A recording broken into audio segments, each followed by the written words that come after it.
Welcome, brave soul with Wi-Fi. From which magical place are you watching? A city of dreams or a village where the postman is also the mayor? Type it in the comments. And if you feel like mildly annoying your friends and relatives, share this video. Commencing nonsense? Now. I crouched close to the final hole, keeping my gaze fixed on the ball as my stomach twisted itself into knots.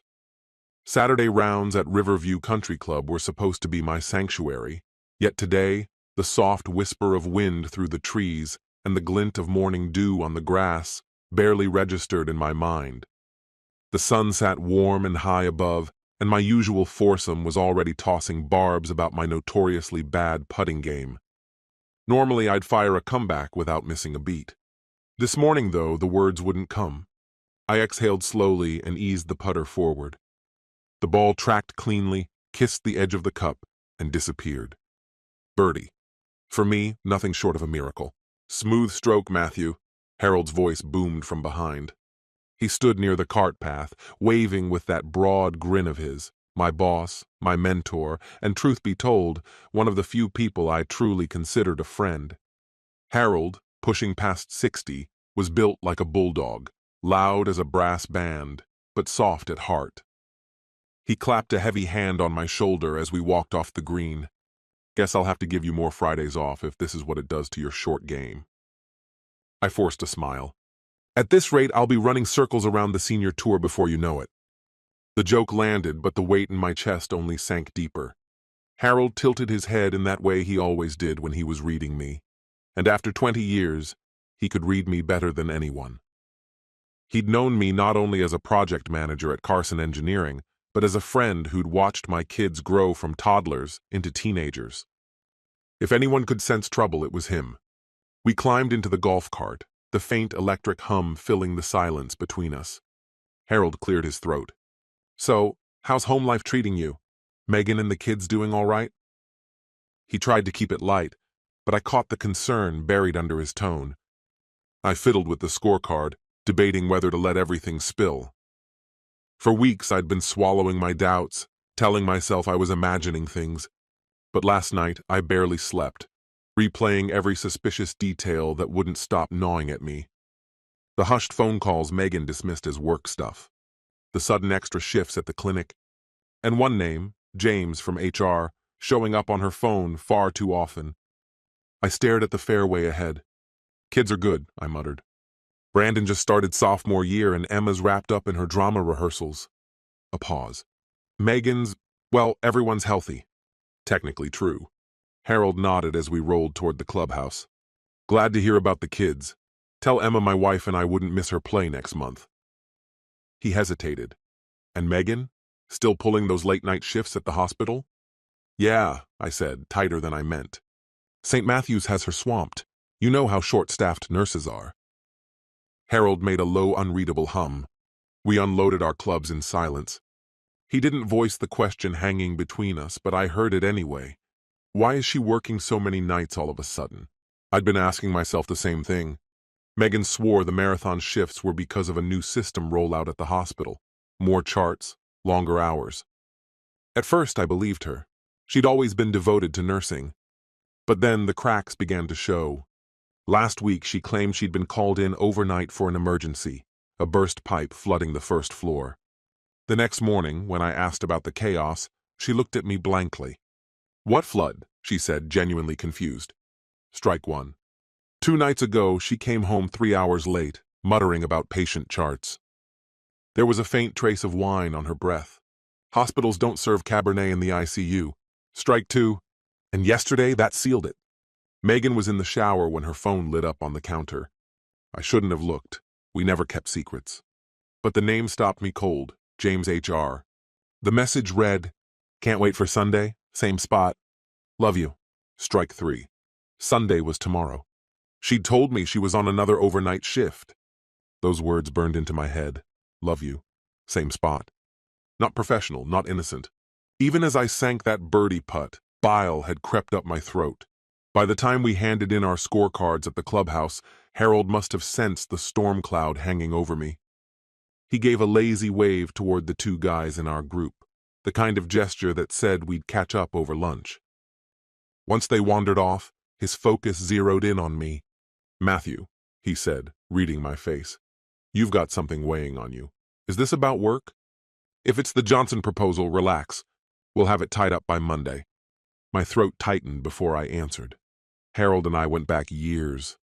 He wasn't just my boss, he'd been my mentor, almost family.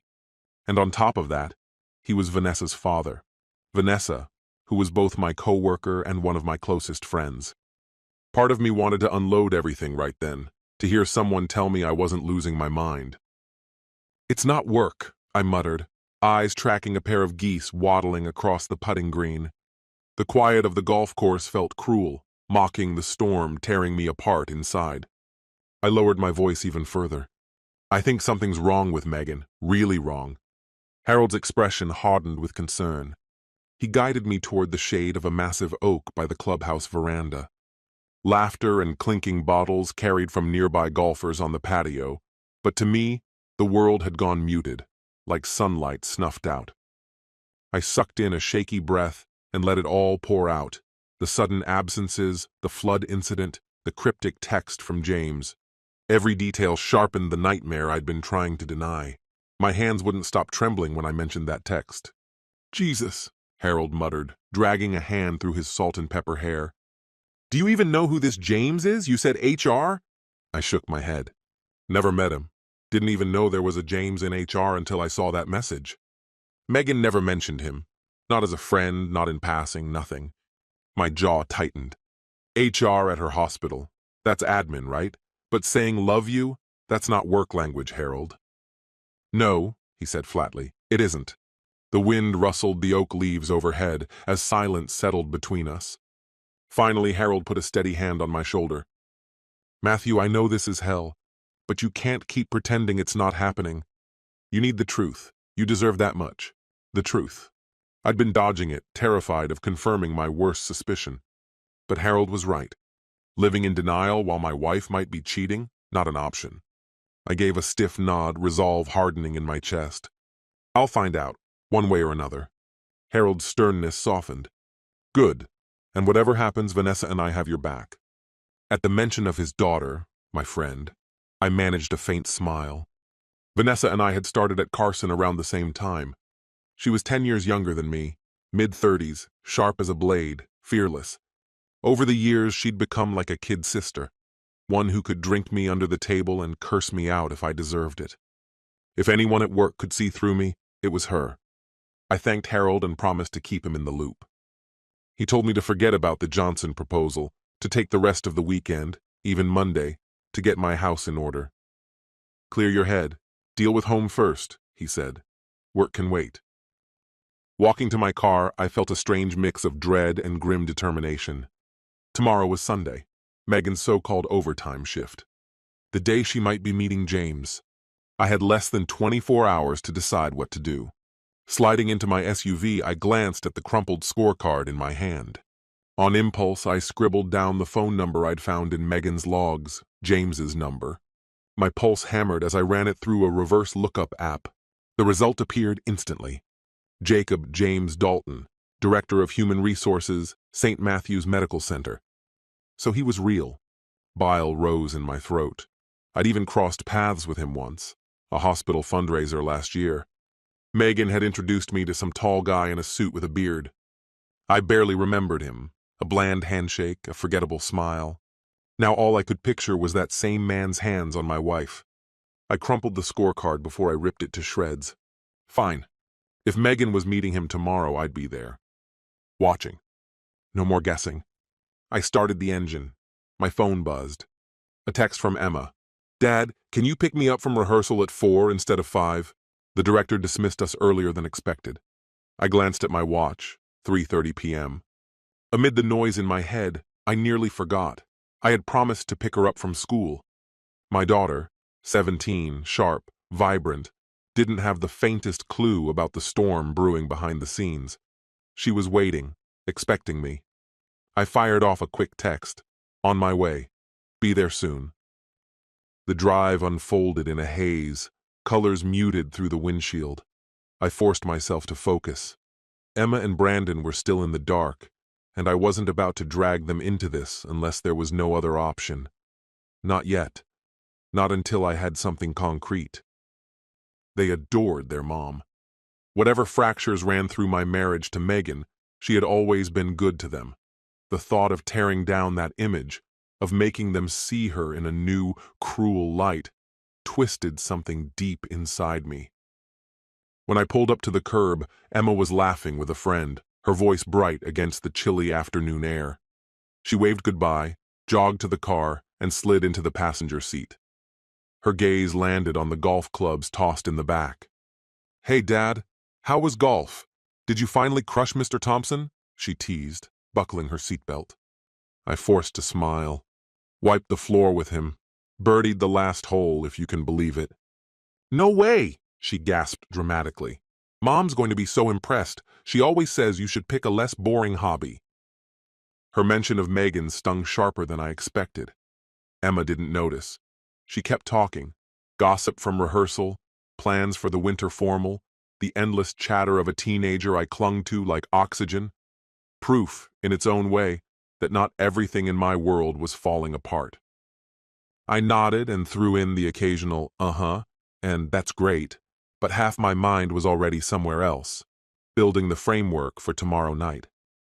By the time we pulled into the driveway, the outline was forming clearly.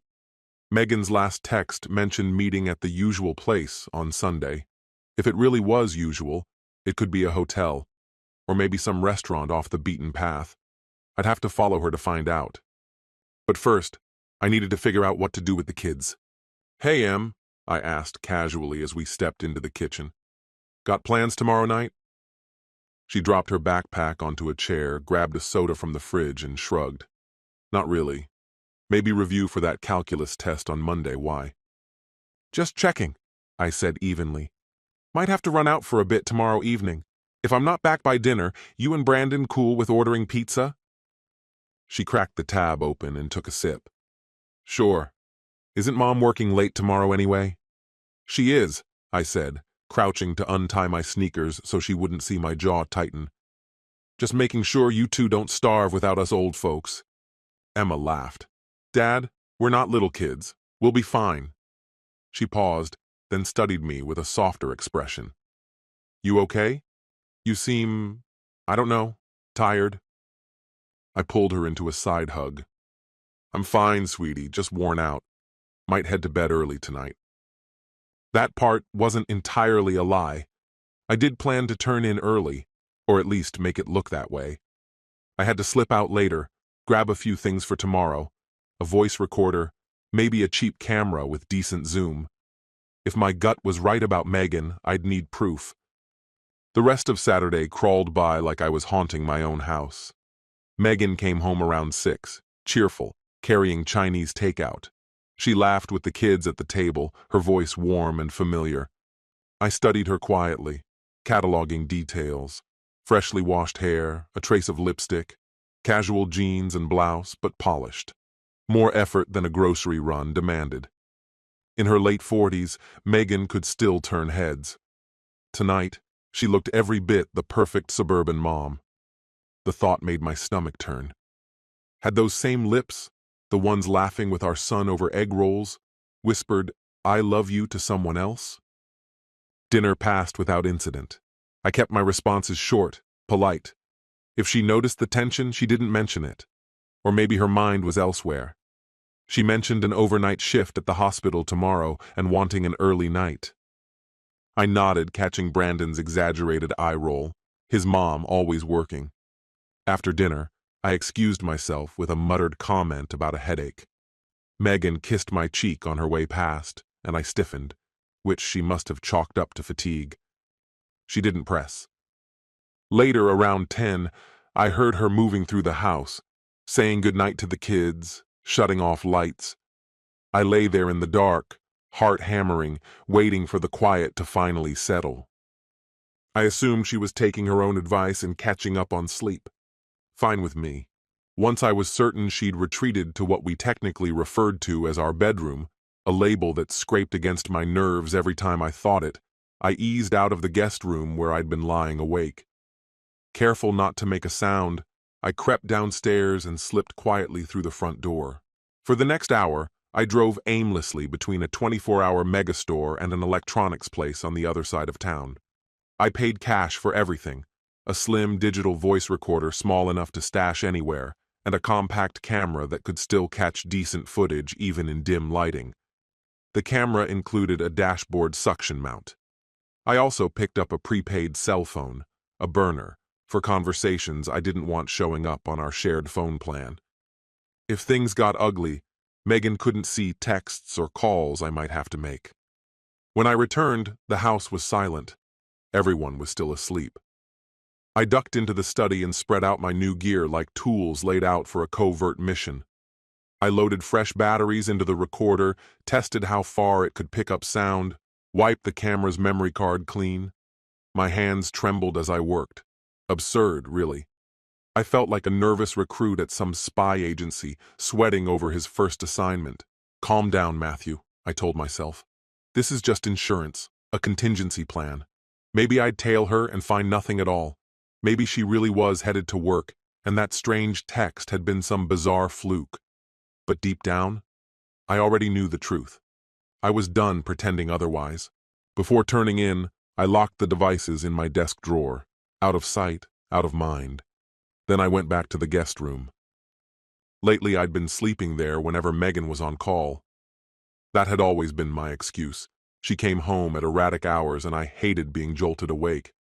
But tonight, she was just down the hall in the master bedroom, and I still couldn't bring myself to lie next to her.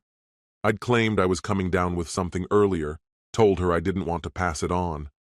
Truth was, I couldn't stomach being beside her with suspicion gnawing at me from the inside out. I stared at the ceiling in the dark, rehearsing tomorrow's plan in my head until exhaustion finally dragged me under sometime past midnight. Sunday arrived slow, creeping into the room like an oncoming storm. I woke at first light, hours before I usually would. One glance in the bathroom mirror made me pause. Bloodshot eyes, unshaven jaw, no hint of my usual easy grin. I looked wrecked, which tracked because I felt wrecked. Megan was already downstairs, coffee brewing, when I shuffled into the kitchen. "You're up early," she said, surprised but casual. I faked a yawn. Couldn't sleep. Head's been pounding. Figured a little fresh air might help. Might even go for a jog. Ridiculous, really. I hadn't run for pleasure in over 10 years. But she probably chalked it up to me trying to sweat out whatever bug I'd claimed was coming on. She didn't press. Why would she? I'd never given her reason to think I doubted her. That thought hit me harder than I expected. She was standing there in yoga pants and a baggy t-shirt, hair pulled into a lazy ponytail, sipping coffee as she flipped through the Sunday paper. She looked completely relaxed, untouched by anything out of the ordinary. Watching her stirred a tangle inside me, love for the woman I thought I knew, and simmering rage for the betrayal I suspected she was hiding. I threw on sweats and actually went for that jog, part cover story, part release for the knot of nervous energy tightening in my chest. My feet pounded the quiet neighborhood streets, but my thoughts moved faster than I did. What would I do if I caught her with James, at a hotel, in a car, wherever this was happening? Would I storm in and confront them? Or hang back, document everything, and slip out unseen? Barging in might feel satisfying in the moment, but it could blow everything apart, emotionally, maybe even physically.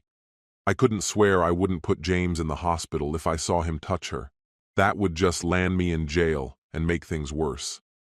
No, cooler heads, evidence first, confrontation later.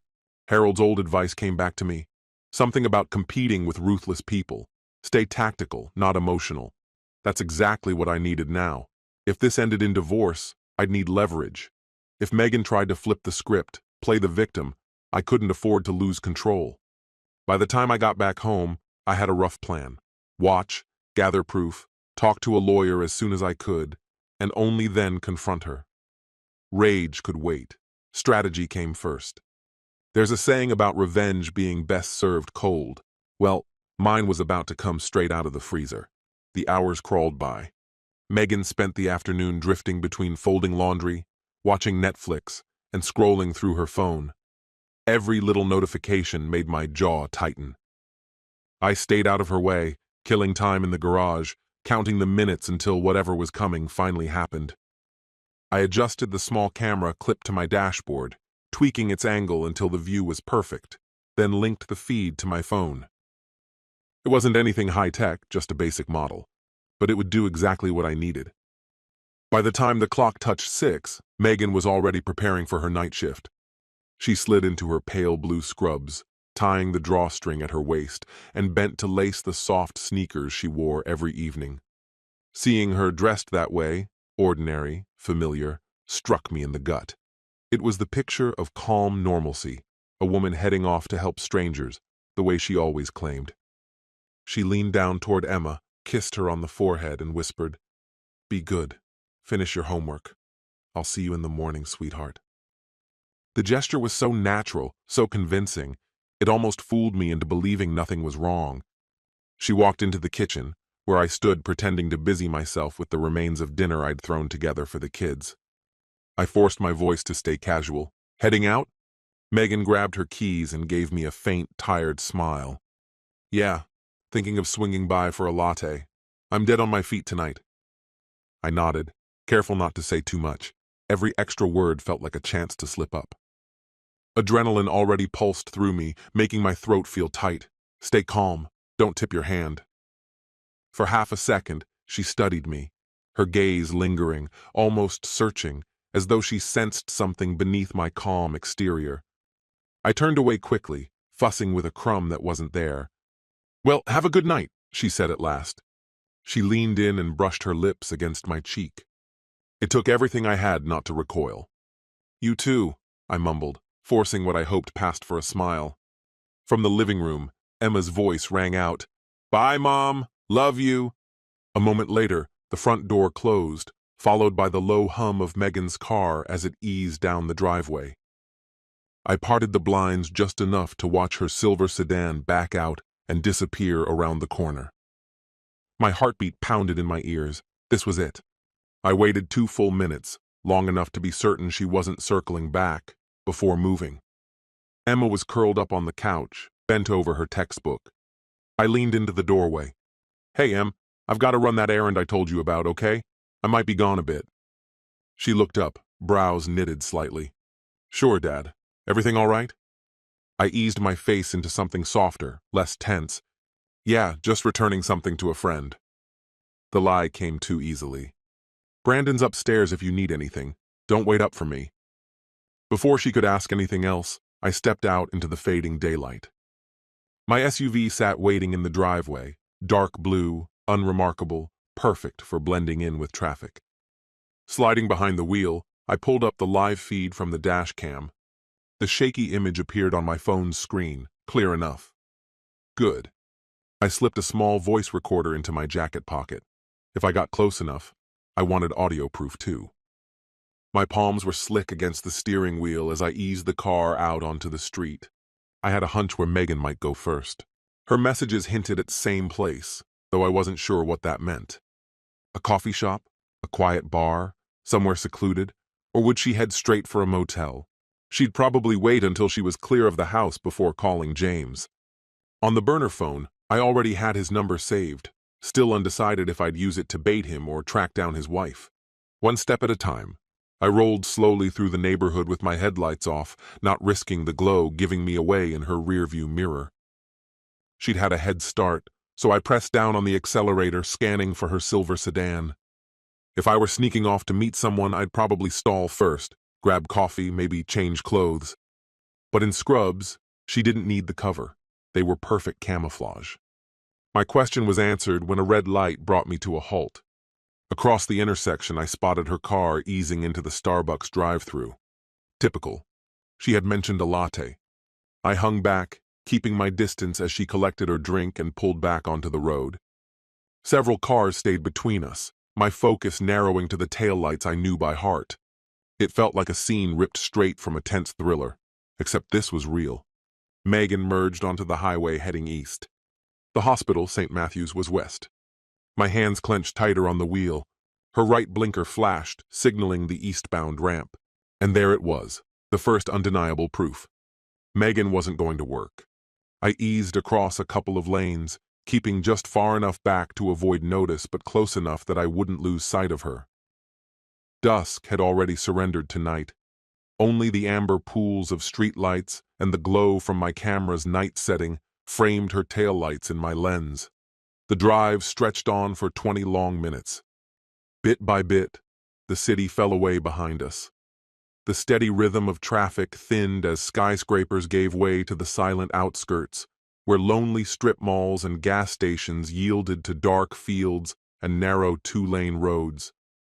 Out here, I could breathe, but I stayed careful.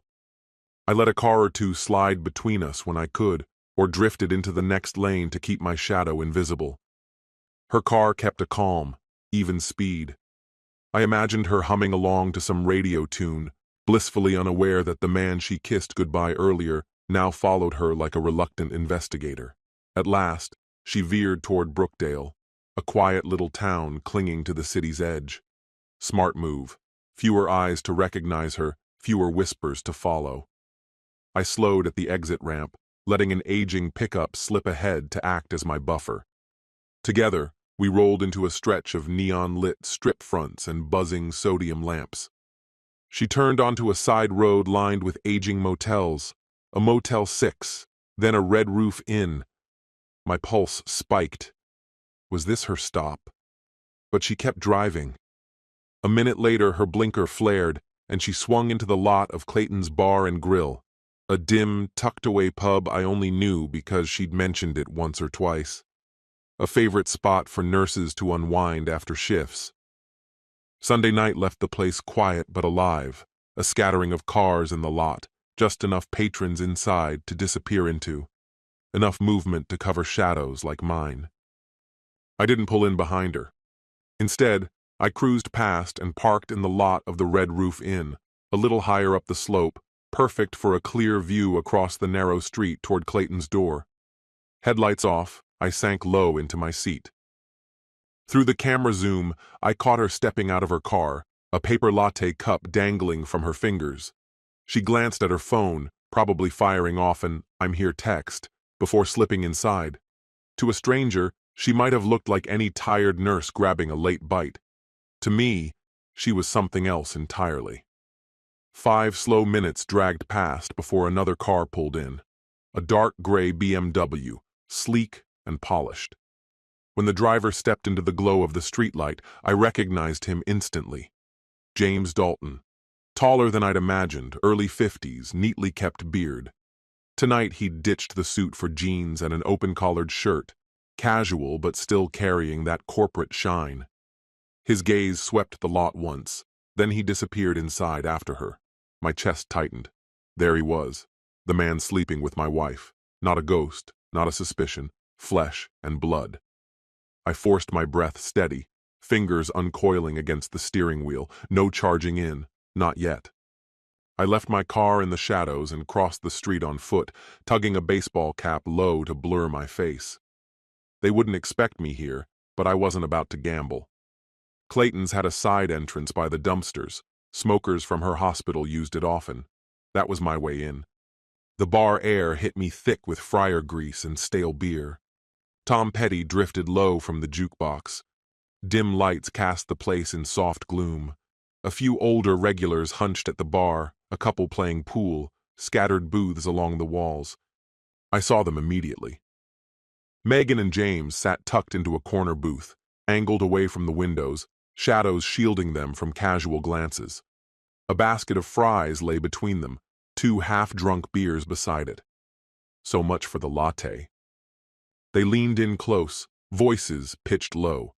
James's arm rested lazily across the back of the booth.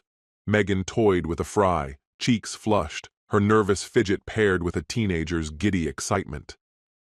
My stomach turned, but I kept my focus sharp. Sliding into a booth diagonally behind them, I turned my back toward theirs, pretending to text on my phone. The recorder in my jacket pocket was already running. I slipped it onto the seat beside me, closest to their table. 8, maybe 10 feet separated us. The bar's hum of voices and jukebox static might blur details, but I hoped it would catch enough. Fragments of their voices carried. "Glad you made it," James murmured. "Wasn't hard," Megan answered, her tone softer, warmer than I'd heard in months.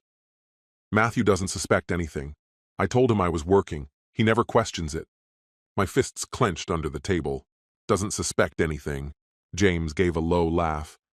"Good. I hate that it has to be secret, but for now, it's safer this way, until the timing's right." I edged forward, muscles tight, making sure the shadows kept me hidden. This was it, the moment I dreaded and anticipated in equal measure. The gall of the two of them was beyond comprehension. My teeth ground together until a metallic tang coated my mouth. Their conversation dropped into a low, almost secretive hum. Through the muffled words, one name stood out: Megan. "At first I felt so guilty," she murmured, voice trembling. "But then I realized I've never felt this free, this happy, with you. Not in years." James's reply was softer, almost tender. "You deserve to feel that way. He never noticed you the way I do. You said it yourself. You felt invisible." I squeezed my eyes shut for a heartbeat as anger and grief hit me like a tidal wave. That was their excuse? That I'd failed her somehow? Utter nonsense. I was the one cooking dinner, scrubbing bathrooms on my days off. I covered every late shift she pulled, took care of the kids without complaint. I supported her ambitions without hesitation. Sure, we argued, every couple does. But miserable? Enough to betray me? Never crossed my mind. Still, I didn't move. I couldn't. I needed every word. Megan's breathing was ragged when she spoke again. "I know. Part of me wants to just end it. But I keep thinking about the kids, about the finances. If I leave Matthew, the legal nightmare alone—" "I don't want a war," she whispered. James soothed her in that low, coaxing tone. "Hey, slow down. We don't have to rush. What matters is we've got each other. We'll keep it quiet, for now, until the timing's better, until it won't hurt as much." "And I love you," he added, gentle but firm. "I'm not going anywhere." My gut twisted. Keep it quiet. Wait until it's easier. How generous of them to let me live like a fool until they were ready to admit it.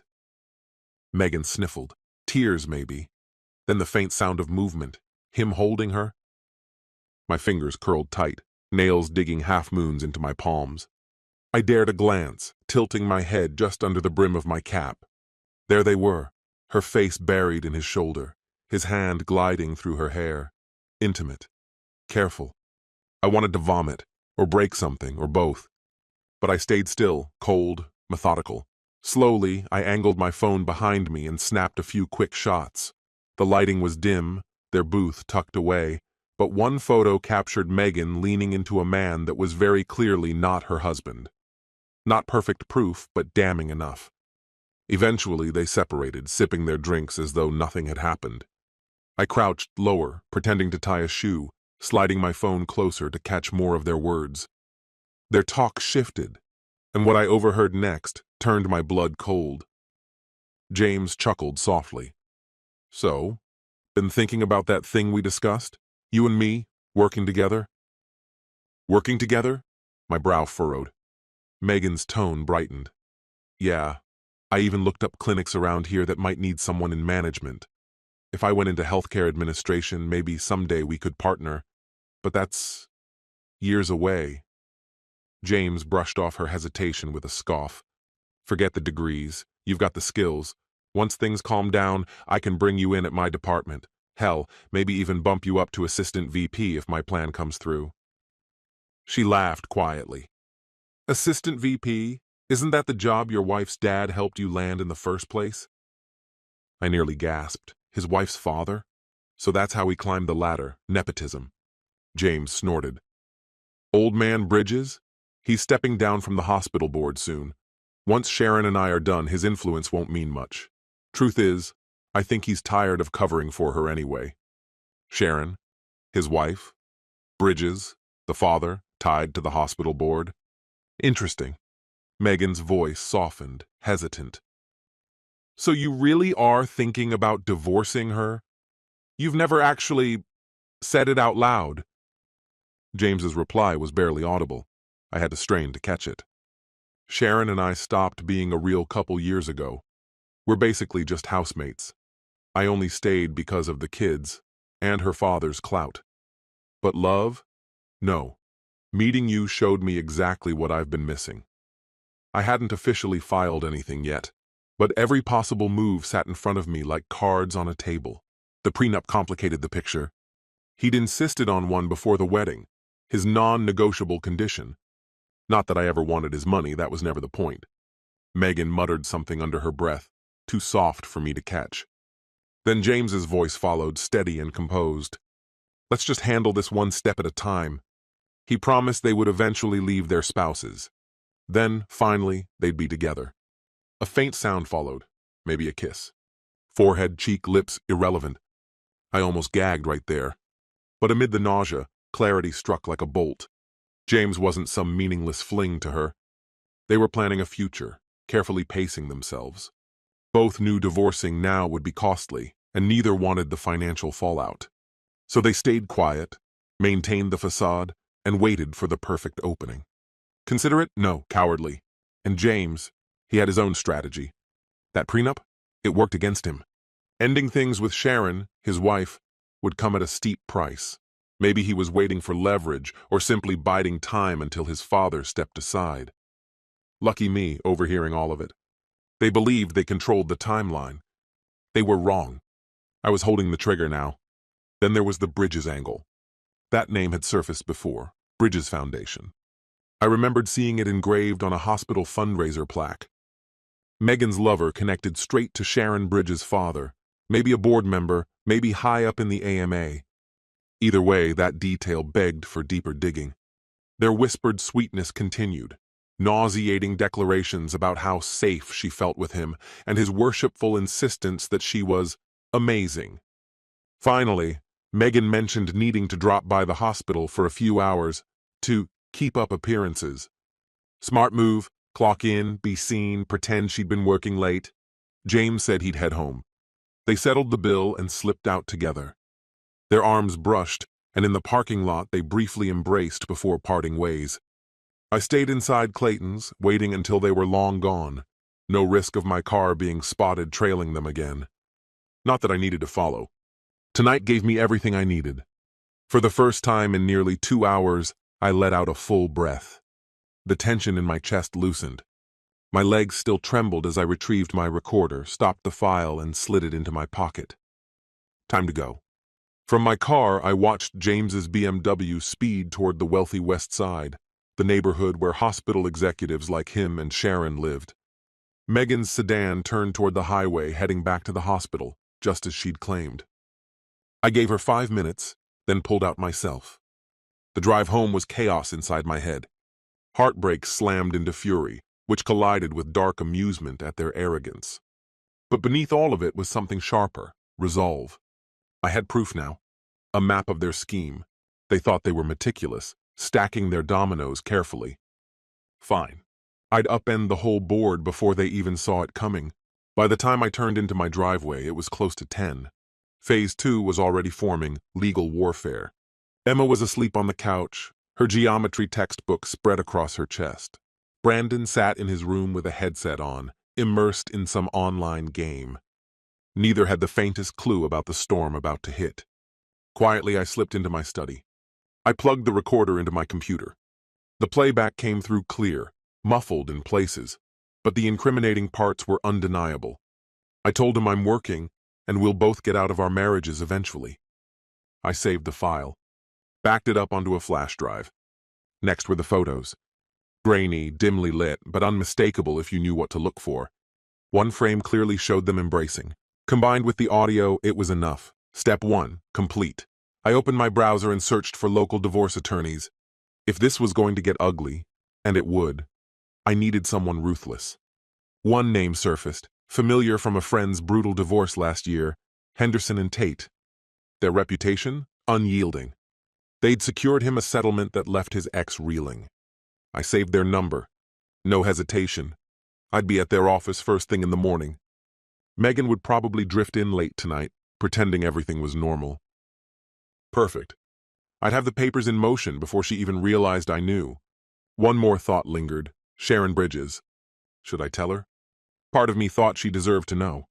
Another part saw potential leverage. An ally on her side could double the pressure on both of them. Maybe my lawyer would advise me, or maybe I'd send Sharon the proof anonymously. For now, I needed to lock down my own position. Finances, assets, every angle covered. The chessboard had shifted, and I was ready to win. We shared everything: a checking account, a savings account, a mutual fund, and of course the mortgage that tied us to the house. If I was going to follow through with filing for divorce, I had to make absolutely certain Megan couldn't drain our finances out of spite or quietly hide cash where I couldn't find it. The unspoken rule in these situations? Secure your money first. Emotions can wait. Late at night, I signed into our joint bank account. Between checking and savings, we had about $30,000 combined.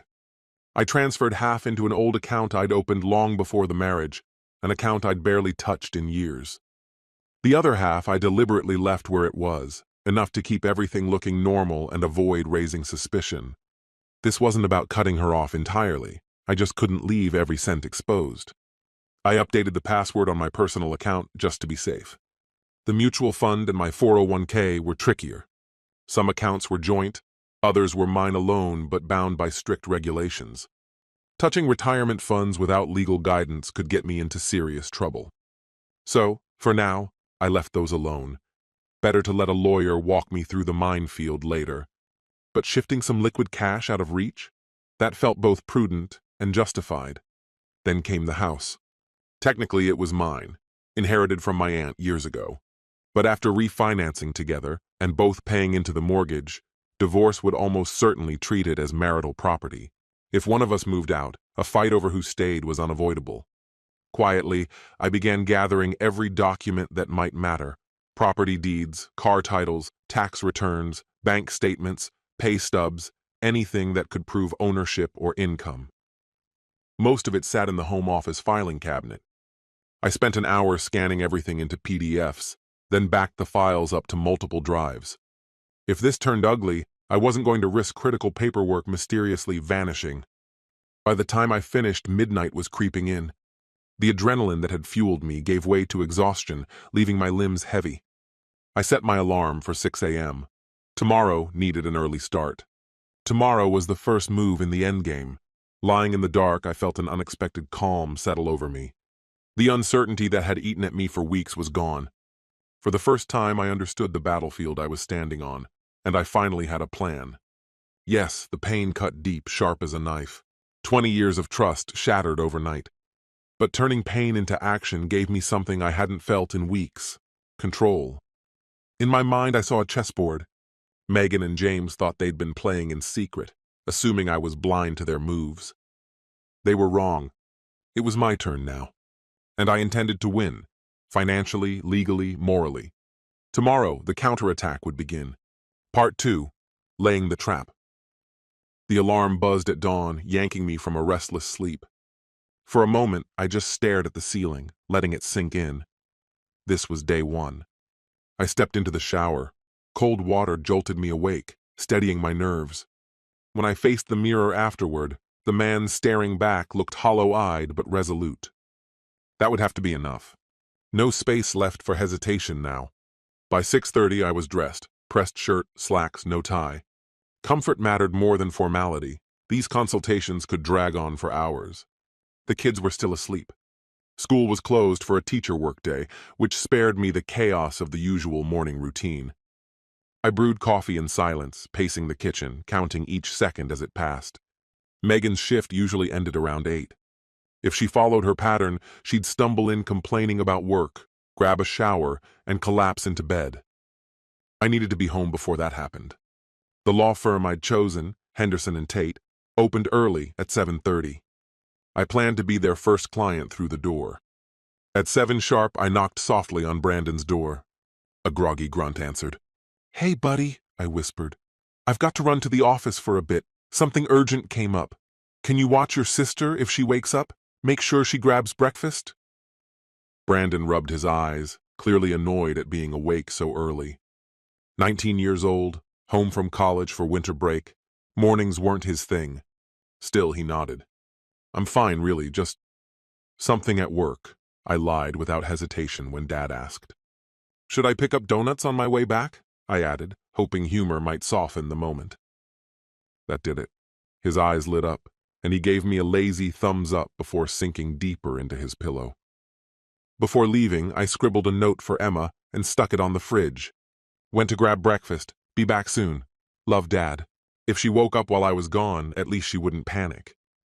By 7:15 a.m., I was already on the road, jaw tight, mind focused.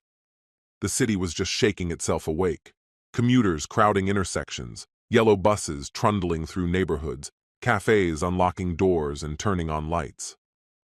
A sharp December wind slipped in through the cracked window and slapped me fully awake. That's when it hit me. I hadn't eaten in nearly 12 hours. The only thing running through my system was adrenaline.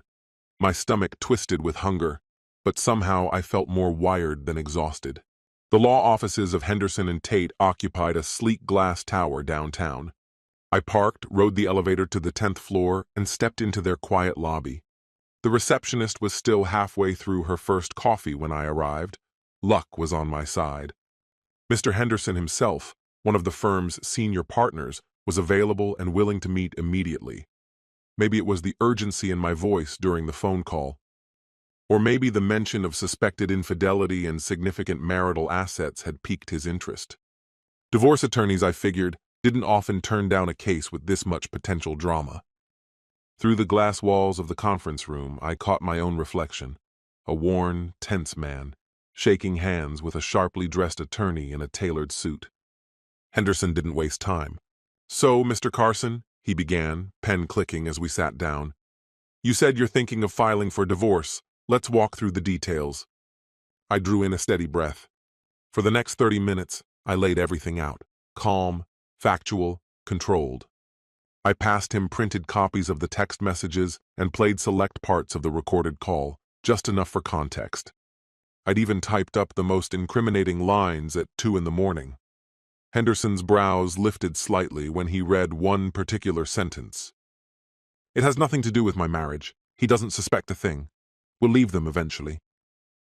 You've gathered strong evidence, Henderson said with a faint, approving smile.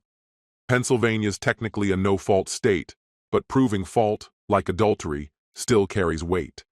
It can affect alimony, property division. At minimum, it gives leverage. Leverage? I asked. If your wife used marital funds on the affair, gifts, hotels, travel, we can claim marital waste. In the settlement, you could recover that money or get compensated for it. He leaned forward. Start watching for receipts, credit card statements, anything pointing to that? A memory surfaced, a $400 charge at a spa resort months ago. She'd told me it was a nursing conference and that her hospital would reimburse part of it. I hadn't questioned it at the time. Now I wasn't so sure. I mentally added it to my growing list of things to investigate. Here's what you're looking at, Henderson continued. 1. File no fault, citing irretrievable breakdown. Quicker, cleaner. 2. File on fault grounds, adultery. More aggressive, but it can force a quicker settlement to avoid a public fight. It does take longer and requires proof. In your case, proof exists. That could pressure her into favorable terms. I weighed it carefully. I want this done fast, I said at last. But I don't want her walking away without consequences. She caused this mess. She should live with it.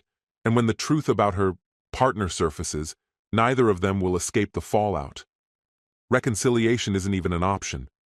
Henderson's thin smile returned, crystal clear. Now, he went on, you've got a house, savings, retirement accounts. Do you suspect she might try hiding assets? Any separate accounts? She has a checking account for her paycheck, but most bills are joint, I replied. She could start moving money, though. Last night I shifted half our liquid savings, about $15,000, into an account in my name, just in case. I hesitated. That's legal, right? As long as you don't spend it recklessly and keep records, yes, Henderson assured me. Then we turned to custody. Our son was 19, legally an adult. Our daughter was 17, still a minor, though old enough that her wishes would matter in court if custody became contested.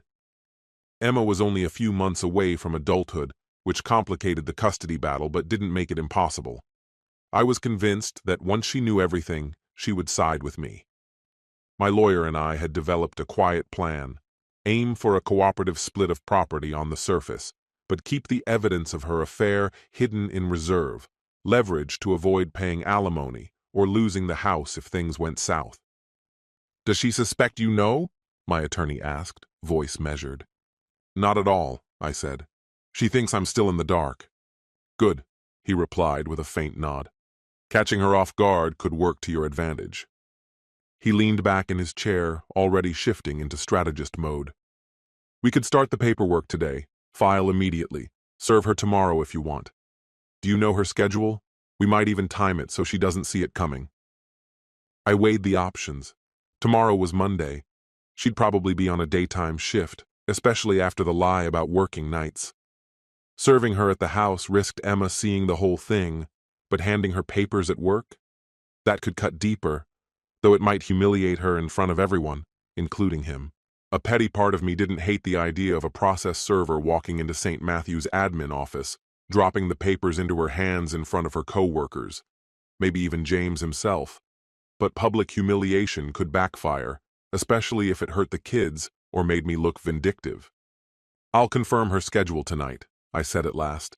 "If she's off around 4, we could serve her at home tomorrow evening, or maybe even catch them together." He chuckled. "Serving them both at once would definitely make a statement.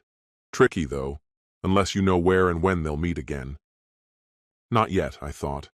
But if their pattern held, they met weekly at least. We settled on preparing the documents by the end of the day and aiming to serve her Tuesday. That bought me time. One more day to move quietly, gather information, and keep her guessing. "What about the kids?" I asked, voice low. That was the hardest part. My daughter adored her mother, my son too. Breaking their world apart had to be handled carefully. Henderson removed his glasses, his expression softening. "That's a personal choice, but honesty usually works best, phrased in a way they can handle at their ages. They'll hear about it anyway, especially if things get messy. Better they hear your side first. If you trust them, you could even share some evidence. A family therapist could help guide the conversation." I let out a long breath. Emma's 17. She's not clueless. She might have noticed something already, or maybe not. Either way, I need to talk to her soon. We wrapped things up with the formal paperwork. I signed the engagement letter and handed over the retainer, my credit card trembling slightly at the total. I reminded myself this wasn't just a bill, it was an investment in my future. Henderson's office would file for divorce, citing adultery and irreconcilable breakdown. Along with that, they'd petition for exclusive use of the house, basically asking the court to order her out, especially since she had somewhere else to stay. It wasn't guaranteed, but if granted, it would spare the kids from chaos. "What about the bank accounts?" I asked. "Stopping her from draining them?" He gave me a knowing smile. "Automatic restraining orders on finances kick in once she's served. Neither of you can move or spend unusually large amounts. You've already protected some assets, which we'll disclose and justify. Just keep monitoring the accounts in the meantime." When I walked out of the office, I felt two things at once. Lighter, because I finally had someone in my corner and a plan in motion. Heavier, because it was no longer hypothetical. This was real.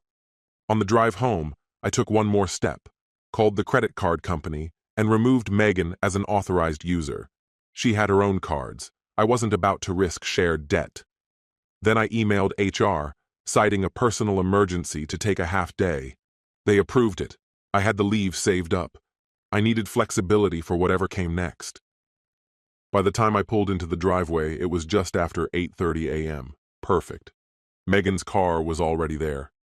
Showtime, the domestic edition. I forced my face into something neutral, grabbed the box of donuts from the passenger seat, and walked inside. I'd made a point of picking something up on the way home, not just to keep the promise I'd made to the kids, but also to hand myself a tidy little excuse for being out of the house in the first place. Morning, everybody, I called as I stepped through the door, pitching my tone like I'd just returned from a harmless errand. Megan was in the kitchen, still wearing her scrubs. Her hair was mussed, her exhaustion clinging to her like a second skin.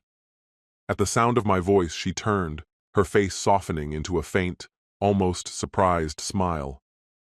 "Oh, hey, you're back earlier than I thought. Where'd you run off to?" I lifted the box I carried. "Thought I'd bring back a treat, coffee and donuts." Emma and Brandon wandered in, both half awake, drawn by the smell of sugar and fried dough. "Ooh, chocolate glaze," Emma mumbled, already reaching inside the box. Brandon didn't bother with words, just grabbed 2 donuts, muttered a quick thanks, and disappeared toward his room. Megan accepted the coffee I handed her, a decaf latte, exactly the way she liked it. That level of attention to detail had to count for something, right? "That's thoughtful," she murmured, meeting my eyes briefly. "Everything okay? It's not like you to head out this early on your day off." I shrugged, feigning nonchalance. "Couldn't sleep. Figured I'd do something nice." I even added a warm smile, the kind a devoted, unsuspecting husband might wear. It felt like slipping on a costume, but I needed the disguise. She nodded, taking a cautious sip. "Last night was rough," she admitted, sliding into what sounded like a practiced explanation. "ICU had a code blue around 2. We were understaffed again. I'm wiped." She definitely looked tired.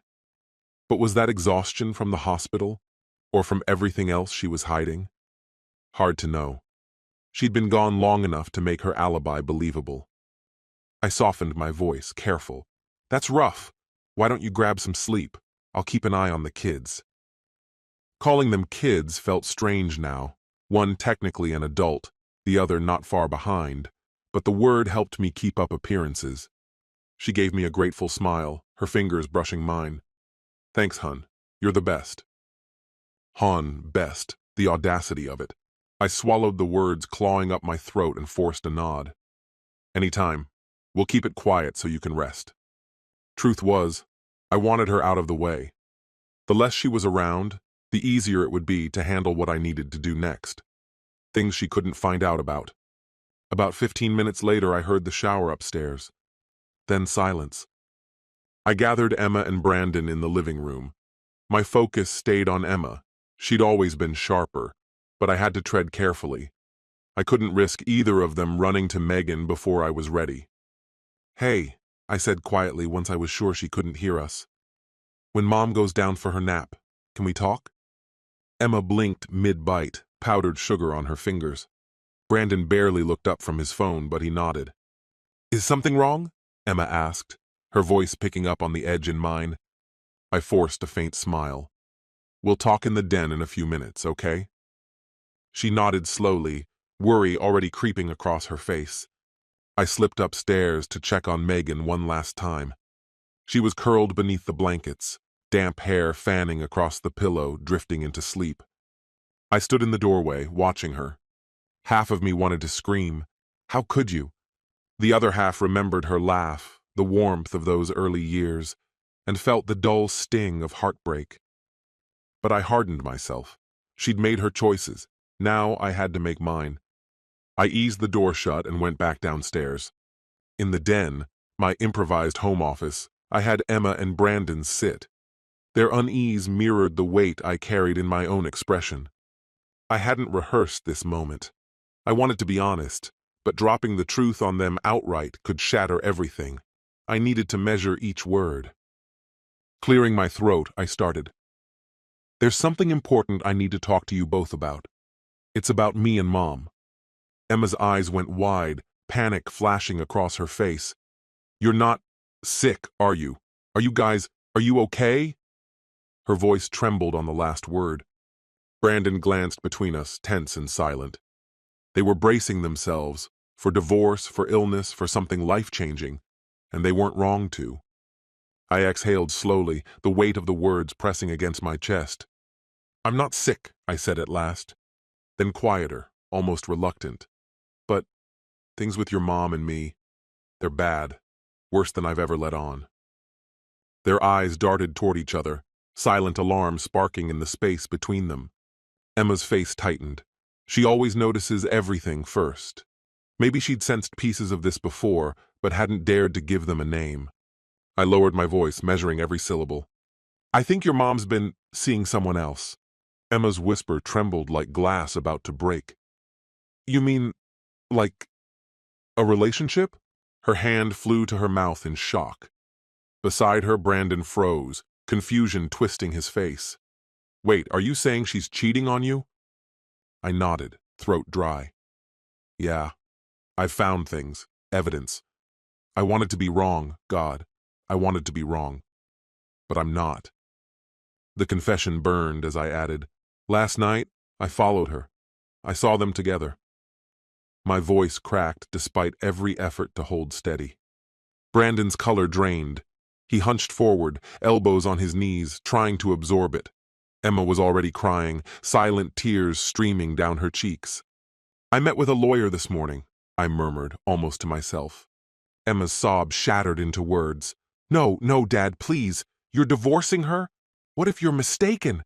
What if this is just some mix-up? Please talk to her first. Don't just do this. I wrapped an arm around her trembling shoulders, pulling her close. I wish it wasn't like this, sweetheart. But yes, I'm ending it. My voice stayed calm, even as it splintered me from the inside. I forgave her once, I said quietly. A long time ago, before you were even born, there was something smaller.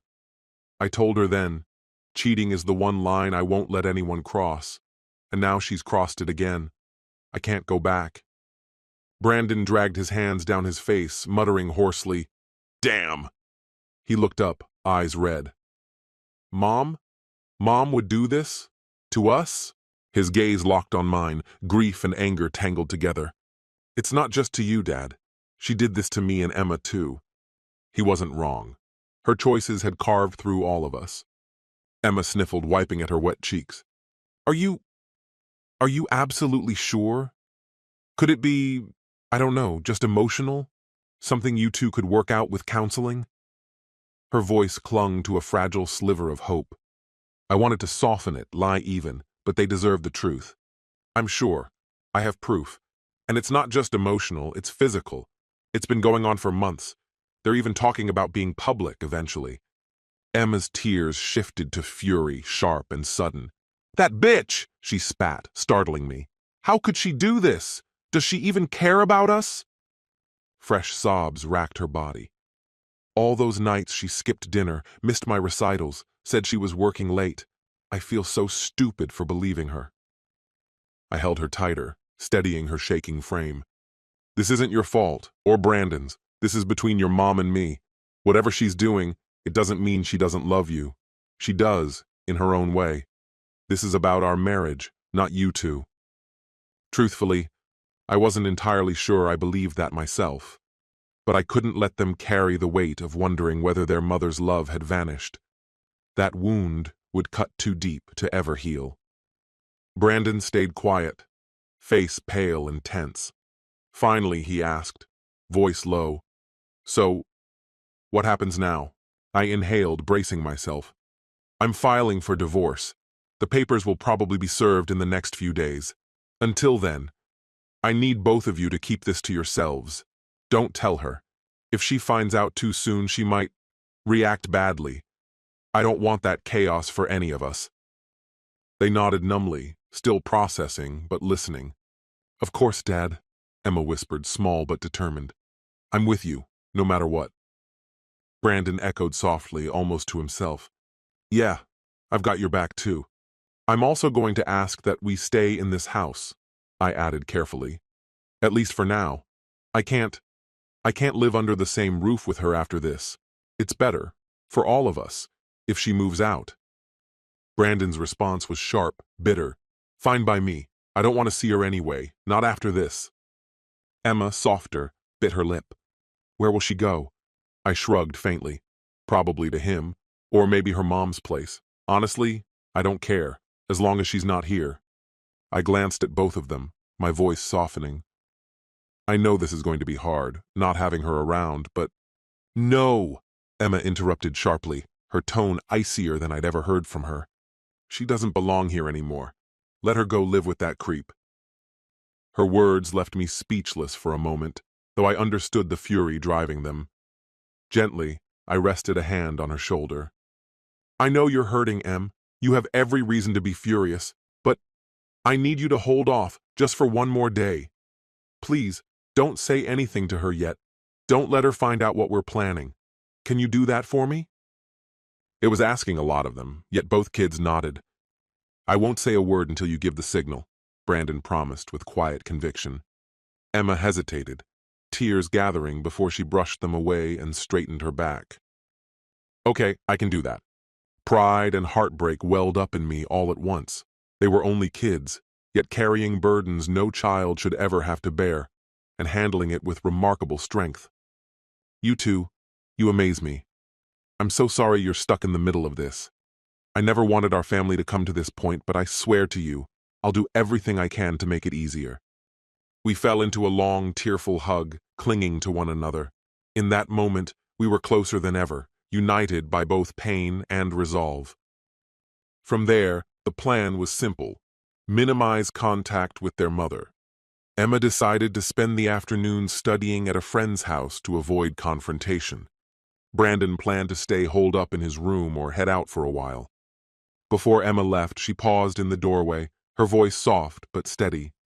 Dad, do you want me to stay? I hate thinking of you being here alone with her. Her protectiveness hit me hard. I forced a smile. I'll be fine, sweetheart. Tonight won't be easy, but I'll get through it. Go do something that makes you happy. And please, keep this between us for now. No posts, no whispers. You can tell your friend if you absolutely trust them, but I'd rather you wait. She nodded, trying to return my smile, though I could still see the ache in her eyes. As she stepped out, I made a silent promise to myself. Megan would face the full weight of what she'd done, not only to me, but to our children. The rest of Monday passed under a thin veneer of normalcy. Megan slept until noon, then drifted around the house aimlessly. I kept my distance, pretending to be buried in work emails. In reality, I was exchanging messages with my attorney about finalizing the divorce and combing through financial records. That's when I stumbled on them. Charges that screamed proof of her affair. A $400 bill from a spa hotel last month. No conferences scheduled that week. A $120 purchase at a jewelry store, and I'd never seen her wearing anything new. Gifts for him, no doubt.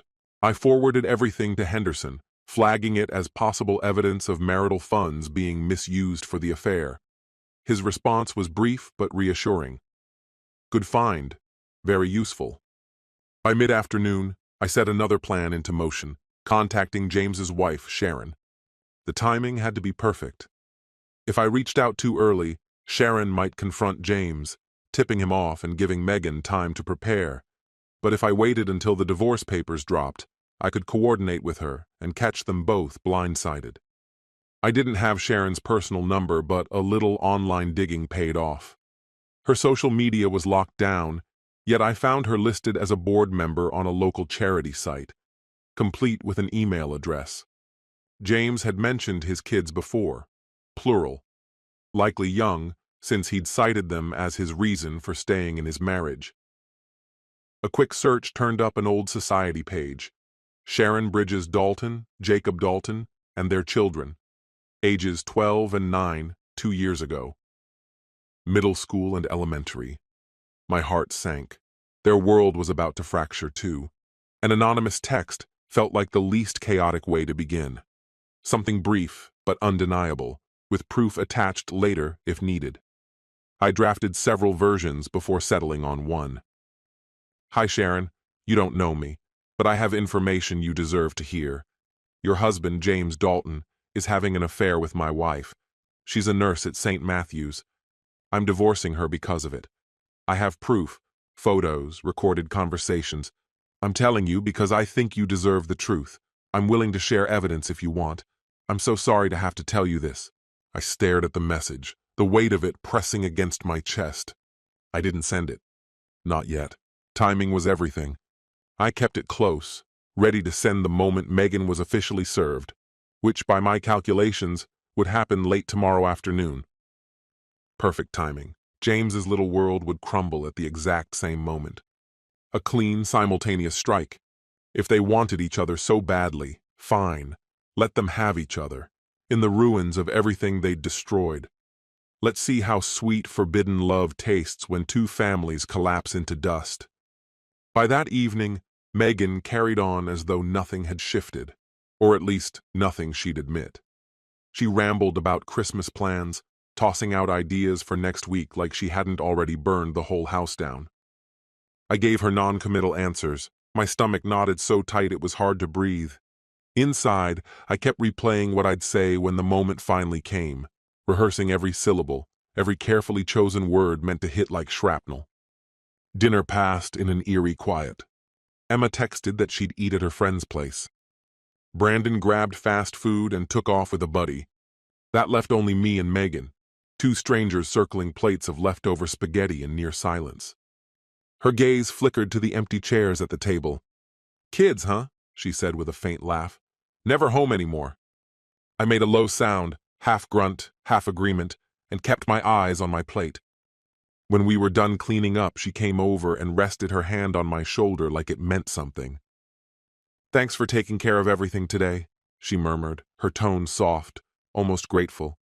I really needed the break. I went rigid beneath her touch, every instinct screaming to shake her hand off. Instead, I forced out, "Sure," my voice stripped flat of feeling. Something shifted in her eyes, suspicion maybe, or guilt. "You okay, Matthew?" she asked, searching my face. "You've been distant." I gave her a weary smile I didn't feel. Long day, work's been crazy, holidays creeping up. I even sighed for effect, the picture of a man just worn out. "Think I'll call it a night early." She studied me for a moment, like she could sense something underneath the surface, but she let it go. With a faint nod, she headed into the living room to watch TV, leaving me standing there in silence. That night, I didn't crawl into our bed. I stretched out on the couch in the den, claiming exhaustion, pretending I'd fallen asleep watching the game. Truth was, I couldn't stomach lying beside her another second. This would be the last night we ever spent under the same roof as husband and wife. Sleep barely touched me. My heart pounded too loud, my mind locked on tomorrow, on everything that was about to break. Part 3, The Showdown. Tuesday dawned cold and gray. Fitting. I woke feeling like a soldier bracing to storm the gates. This was it. By noon, the papers would be filed. By 5, Megan would be served, right at home. I'd arranged everything with Henderson. The process server would arrive just after she got back from work. No warning, no chance to hide, no escape route. The morning crawled by, each minute dragging heavier than the last. I couldn't eat. Emma hugged me hard before school, sensing something monumental on the horizon. Brandon offered to ditch his plans and stay home, but I told him not to. This was something I had to face alone. No audience, no buffer. At 8 sharp, Megan left for work like it was any other Tuesday, planting a soft kiss on my cheek before heading out. I returned it mechanically, every fiber in me itching to say, "Enjoy your day with James." Not yet. Wait for it. The second her car disappeared down the street, I moved. First call, the locksmith. Appointment locked in for tomorrow. If I managed to get her out tonight, she wouldn't be strolling back in with a spare key. If the legal logistics dragged, so be it. At least I'd have the upper hand. Next move, drastic but necessary. I packed her a bag. Not everything, just enough for a week or two. Clothes, toiletries, the basics. And one last thing, the framed wedding photo from our dresser. That life was dead. She could take the ghost of it with her. I shoved the suitcase into the hall closet, out of sight but ready. Then came the waiting. The hours bled out slow, like I was holding my breath underwater. Checklist ran through my head on repeat. Evidence, triple backed up. Lawyer had copies. Audio files stored on both a thumb drive and the cloud. Finances were locked down. Everything was in place. The storm was about to hit. The money was locked down. Credit lines reorganized. Every account flagged with precision. The legal machinery had already been set into motion. The papers were queued for delivery. My attorney stood by, braced for the inevitable chaos. The children knew enough. Their quiet nods were the only comfort I allowed myself. Harold, my boss, had been told only fragments. He granted me time off without prying. A couple of close friends waited near their phones, prepared in case I called. I considered whether I should reach out to Vanessa when it was done, one of the few people I still trusted. Maybe later. My emotions swayed violently between icy calm and explosive rage, an exhausting pendulum I could barely endure. The clock read 4:45 p.m. Any moment now. Right on time, a car rolled up the driveway. Through the window, I spotted the emblem of a courier service hybrid, half messenger, half legal enforcer. A solidly built woman in a blazer stepped out, an envelope gripped tightly in her hand. She checked the house number twice before striding toward the door. I opened it before her knuckles even reached the wood. "Process service for Megan Carson?" she asked, voice steady, professional, detached. "That's my wife," I replied, tone flat. "She's not home yet, but she will be any minute. I'm Matthew, her husband, and technically the plaintiff." A flicker of surprise arched her brow, but she didn't break protocol. "Would you prefer I wait here or return later?" "Wait inside. Let's get this done quickly." My heart thundered, but outwardly I looked composed. She stepped just past the threshold, careful not to invade more than the foyer, likely a precaution. You never knew how these scenes might turn volatile. 4:58 p.m. Megan's car crunched up the drive. Showtime. Adrenaline surged so sharply my fingers trembled. I forced myself to breathe slow. Through the narrow window beside the door, I watched her ascend the porch steps, face tired, expression unreadable. Keys jingled in her hand. She opened the door, stepped inside, and froze. Her eyes landed on me first, then shifted to the stranger by my side. Confusion flitted across her features. A reflexive, polite smile tugged weakly at her lips. Hello?" The process server's voice rang out, crisp, unmistakable, rehearsed. "Megan Carson, I have legal documents for you." She extended the envelope. Megan blinked, utterly blindsided. I'm Megan," she managed, voice faltering as she accepted it without thinking. "You've been served. Have a good day." The woman turned and left without ceremony, the door closing softly behind her. Megan stood frozen in the entryway, the envelope hanging limply from her fingers, confusion etched deep into her face. "Matthew, what is this?" I stepped toward her. Anger, sharpened into icy resolve, steadied me. This moment had lived in my head 100 times. "Open it," I said. My voice was colder than the December wind outside. She ripped at the flap, pulling the documents free. Her eyes caught the bold heading, and in an instant, her expression collapsed. "Petition for dissolution of marriage." Key phrases screamed up at her. Adultery, exclusive possession of the home, and more. Her mouth opened, closed, opened again. "Divorce?" she whispered, her voice breaking. Tears flooded her wide, stunned eyes. "You're divorcing me? Why?" The disbelief in her tone was almost pitiful. I crossed my arms. The dam inside me burst, hurt and fury spilling out unchecked. "Why? You're really asking me that?" My voice rose sharp as a blade. "Take a guess, Megan." Her head jerked side to side, desperate denial twisting her features. "I don't understand. What did I do? Why would you do this?" A bitter laugh escaped me. "You don't understand? Lying, cheating, ring any bells?" The color drained from her face. She lurched toward me, hand outstretched. "Matthew, no, I never cheated on you. I swear I would never." I stepped back, recoiling as though her touch might burn. "Enough, cut the lies, Megan. We're way past that point." My voice came out low, controlled, but the fury underneath it made her recoil.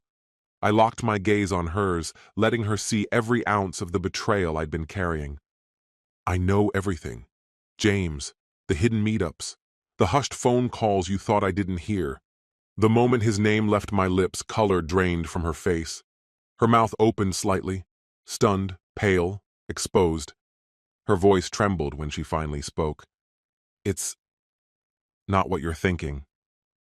"Don't insult me with that," I snapped, the sharpness in my tone cracking like a whip. Not after I watched you walk into that motel bar with him on Sunday. Not after I saw you wrapped up in him like teenagers sneaking around. And then you've got the nerve to tell me this doesn't touch our marriage? Are you completely out of your mind? Tears spilled down her cheeks in a torrent, her shoulders shaking violently. Her wrecked expression might once have shattered me, but not now. Now she was finally standing in the wreckage she'd created, and I wasn't about to hand her a way out. "You followed me?" she whispered, horrified. "You spied on me?" I threw my hands up. What was I supposed to do, Megan? Sit around doubting myself while my gut screamed my wife was betraying me? Pretend I didn't notice? Pray I was imagining things? Damn right I looked for proof. The word betraying made her flinch as if I'd slapped her. "Matthew, I didn't plan this. It just happened.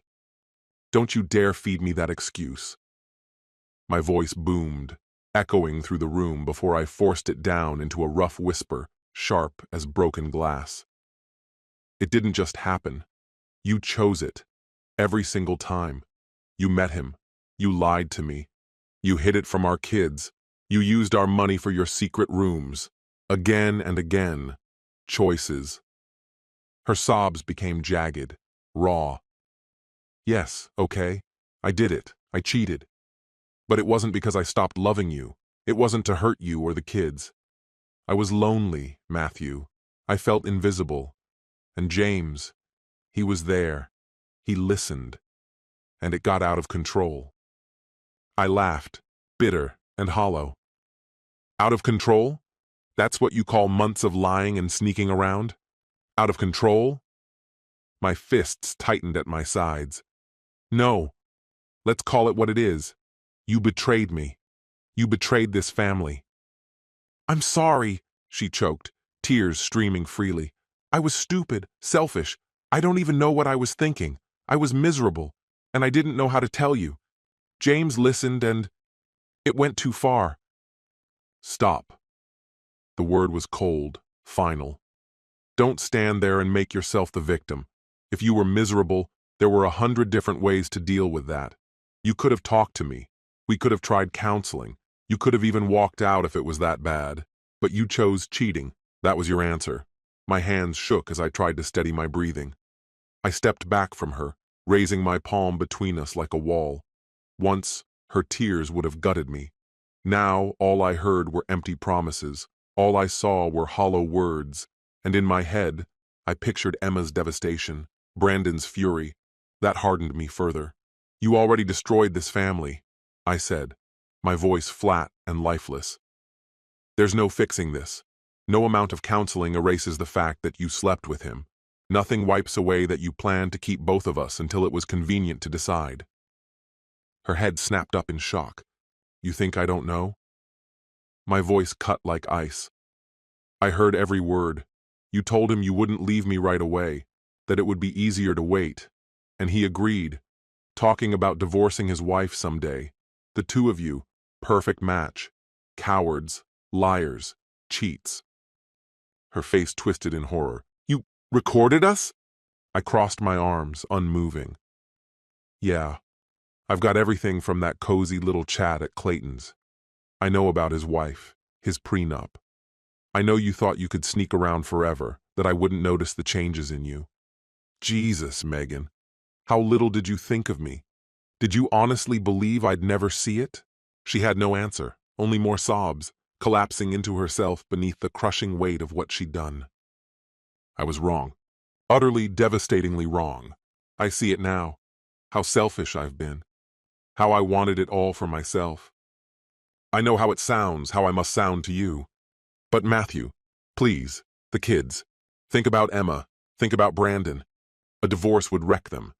Can't we at least try to salvage this, for their sake? If you need space, we can separate for a while.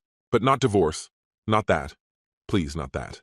Her voice trembled, cracking mid-sentence, as if the weight of her own words might drag her to her knees. The instant she uttered their names, my rage flared again, sharp, raw, like salt in an open wound. "Don't you dare bring them into this," I hissed, every word low and venomous. "Don't you dare try to use them now. You should have thought of them sooner. Before the sneaking. Before the lies. Did Emma cross your mind when you skipped her school play? When she scanned the audience for you and never found you? Because you were... She froze, her face crumpled. I... I didn't think they'd notice I wasn't there. I thought the excuses would... Yeah, I snapped, cutting her off. You gave excuses, pathetic ones, and they saw through every last one of them. Her gaze shot up to mine, wide-eyed and trembling. They know, Megan, they know what you did. It wasn't the whole truth. I hadn't told them everything, every sordid detail. But she didn't need to know that. I wanted her to feel it, to drown in the shame she'd made. You told them? She whispered, horrified. Her voice cracked in a way that made it sound more like a wound than a question. Damn right I did, I said flatly. I wasn't going to cover for you. They deserve the truth. Someone had to give it to them. I let silence fall between us, heavy and suffocating. They're with me, I said finally, my voice dropping to almost a whisper. Both of them. They feel betrayed too. Her hand flew to her mouth, muffling the sob that ripped out of her. And God help me, as much as it gutted me to watch her crumble, I felt something dark and vindicated in that moment. She had to know. She had to understand what she'd destroyed. The only sound left was her sobbing, uneven, raw. I let it linger. At last she spoke, gasping between words. I'll never forgive myself. I've ruined everything. Her voice fractured again. Matthew, 20 years. Does that mean nothing? Isn't there any chance? Please, she begged. Don't throw it away. Not without trying. Therapy, time apart, anything. We can co-parent. We can live separately if we have to. Just don't make this final. Not yet. I shook my head, unwavering. No. You ended this marriage the moment you... I cut myself off, my jaw locking tight. I will not stay married to a cheater. That's the end of it. Her sobbing quieted, tapering into a hollow silence. The air shifted, heavy, defeated. When she finally spoke again, her voice was flat, empty. So, that's it? We just divorce, after everything? I exhaled slowly, steady but cold. The papers spell it out. You know what I'm asking for. We'll have to go through the process. I fixed my gaze on hers. If you're smart, you won't fight me on it. We can finish this quickly. But if you make it ugly, if you contest this, I will come at you twice as hard. I paused deliberately. And trust me, Megan, I have more than enough to bury you. The weight of my words landed. I saw it in the way her face fell. She knew exactly what I meant. The affair, the workplace connection, everything. If this went public, it would destroy her. Her hands trembled as she flipped through the papers, her voice barely audible. Exclusive use of the house? You're asking me to leave? Yes, I answered without hesitation. I refuse to live under the same roof as you. The kids don't deserve to grow up in this battlefield. Where am I supposed to go? She whispered, broken. I lifted a shoulder, indifferent. Not my problem. Stay with your mother. Or maybe your boyfriend will let you crash with him. The venom in my words hit its mark, though I doubt his wife will be thrilled about that. She winced, flinching at the jab. He's going to tell her, she stammered. He promised he would this week. My eyebrow rose. Oh really, how convenient.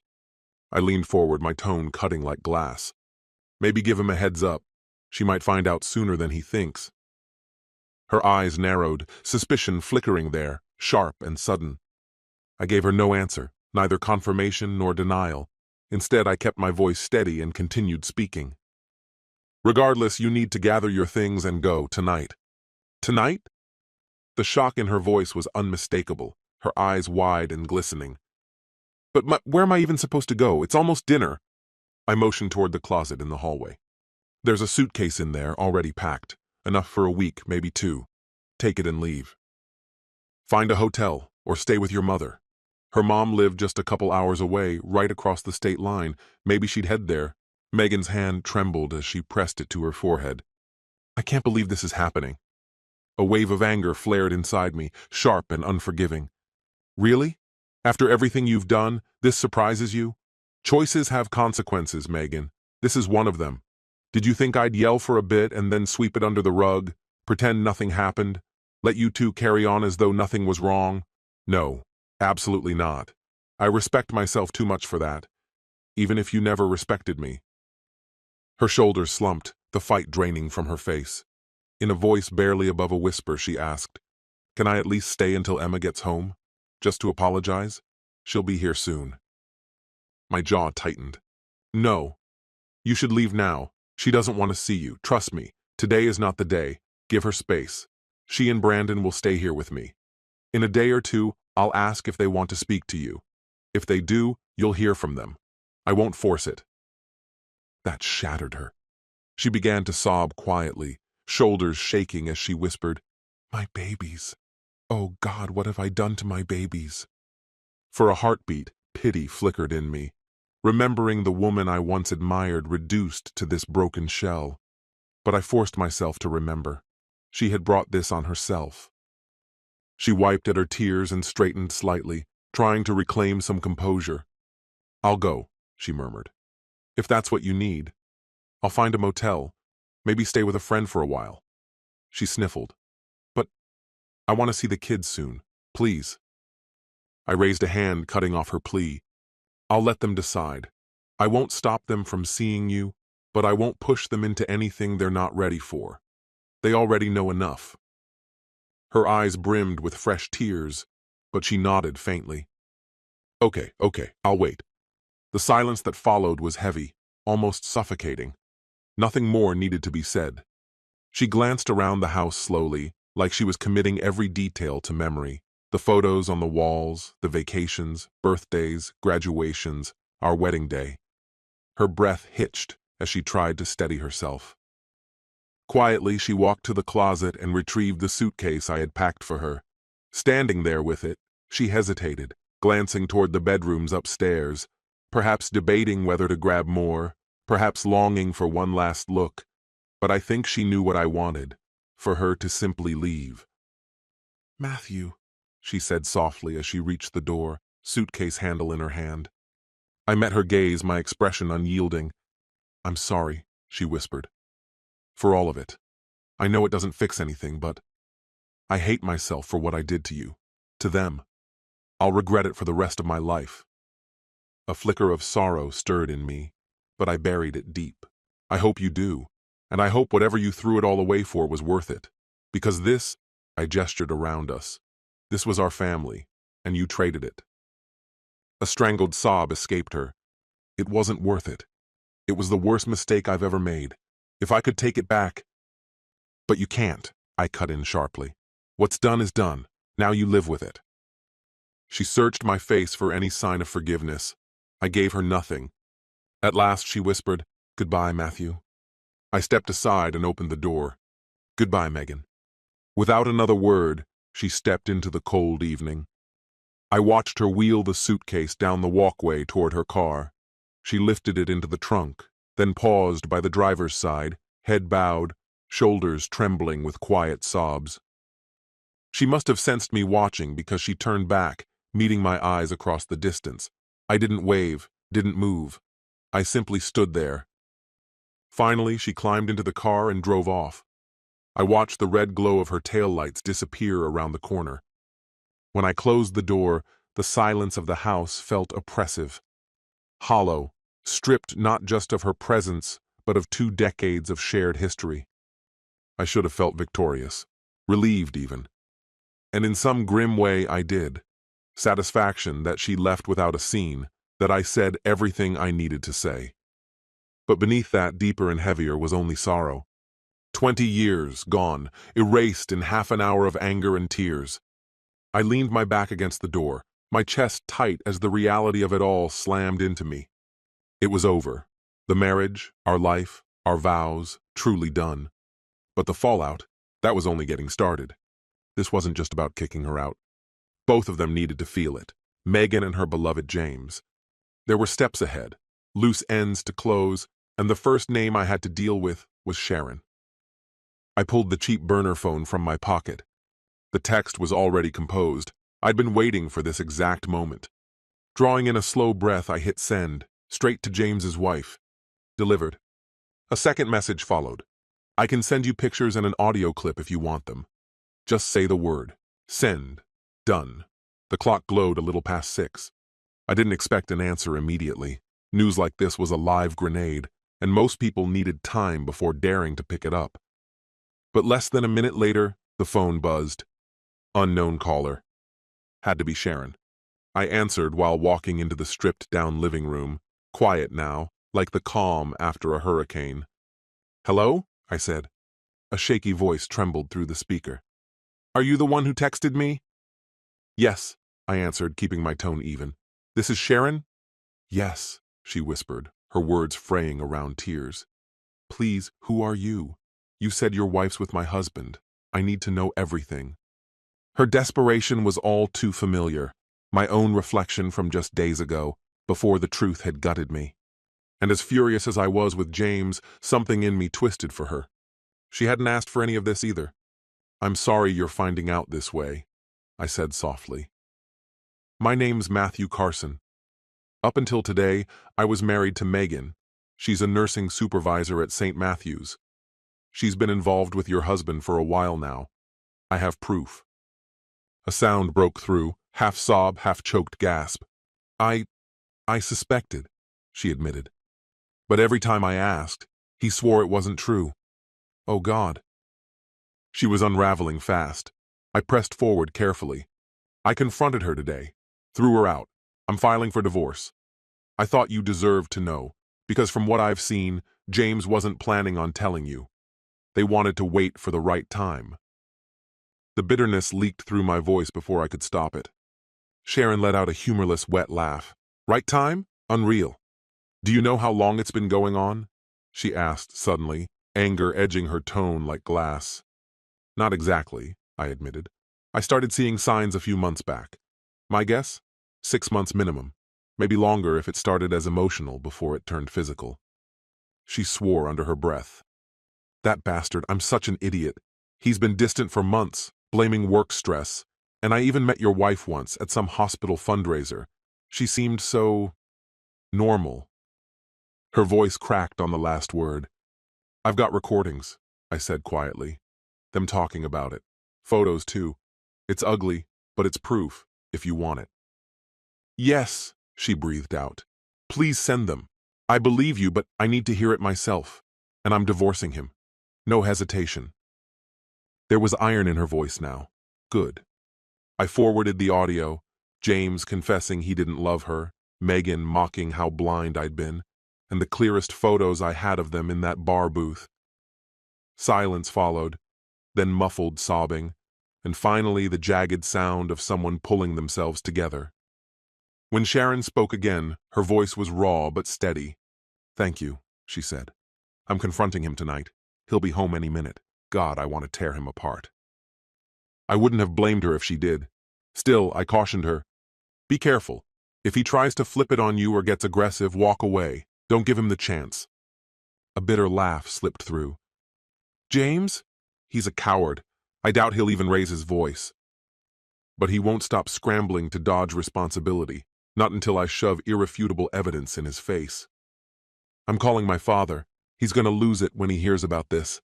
Do you even understand who my father is? Charles Bridges. Not only does he sit on the hospital's board, he's also a member of the state medical board." "I've heard something like that," I answered, keeping my voice carefully neutral, though a quiet thrill ran through me. This was exactly what I needed. Her father's influence alone could obliterate James's career in seconds. Sharon didn't waste time confirming it. "My dad practically runs St. Matthew's from the shadows. If he finds out the HR director's been sneaking around with a nurse, on company time no less, James is done for." A cold, grim satisfaction settled deep in my chest. I'd always suspected some of their rendezvous were happening during work hours.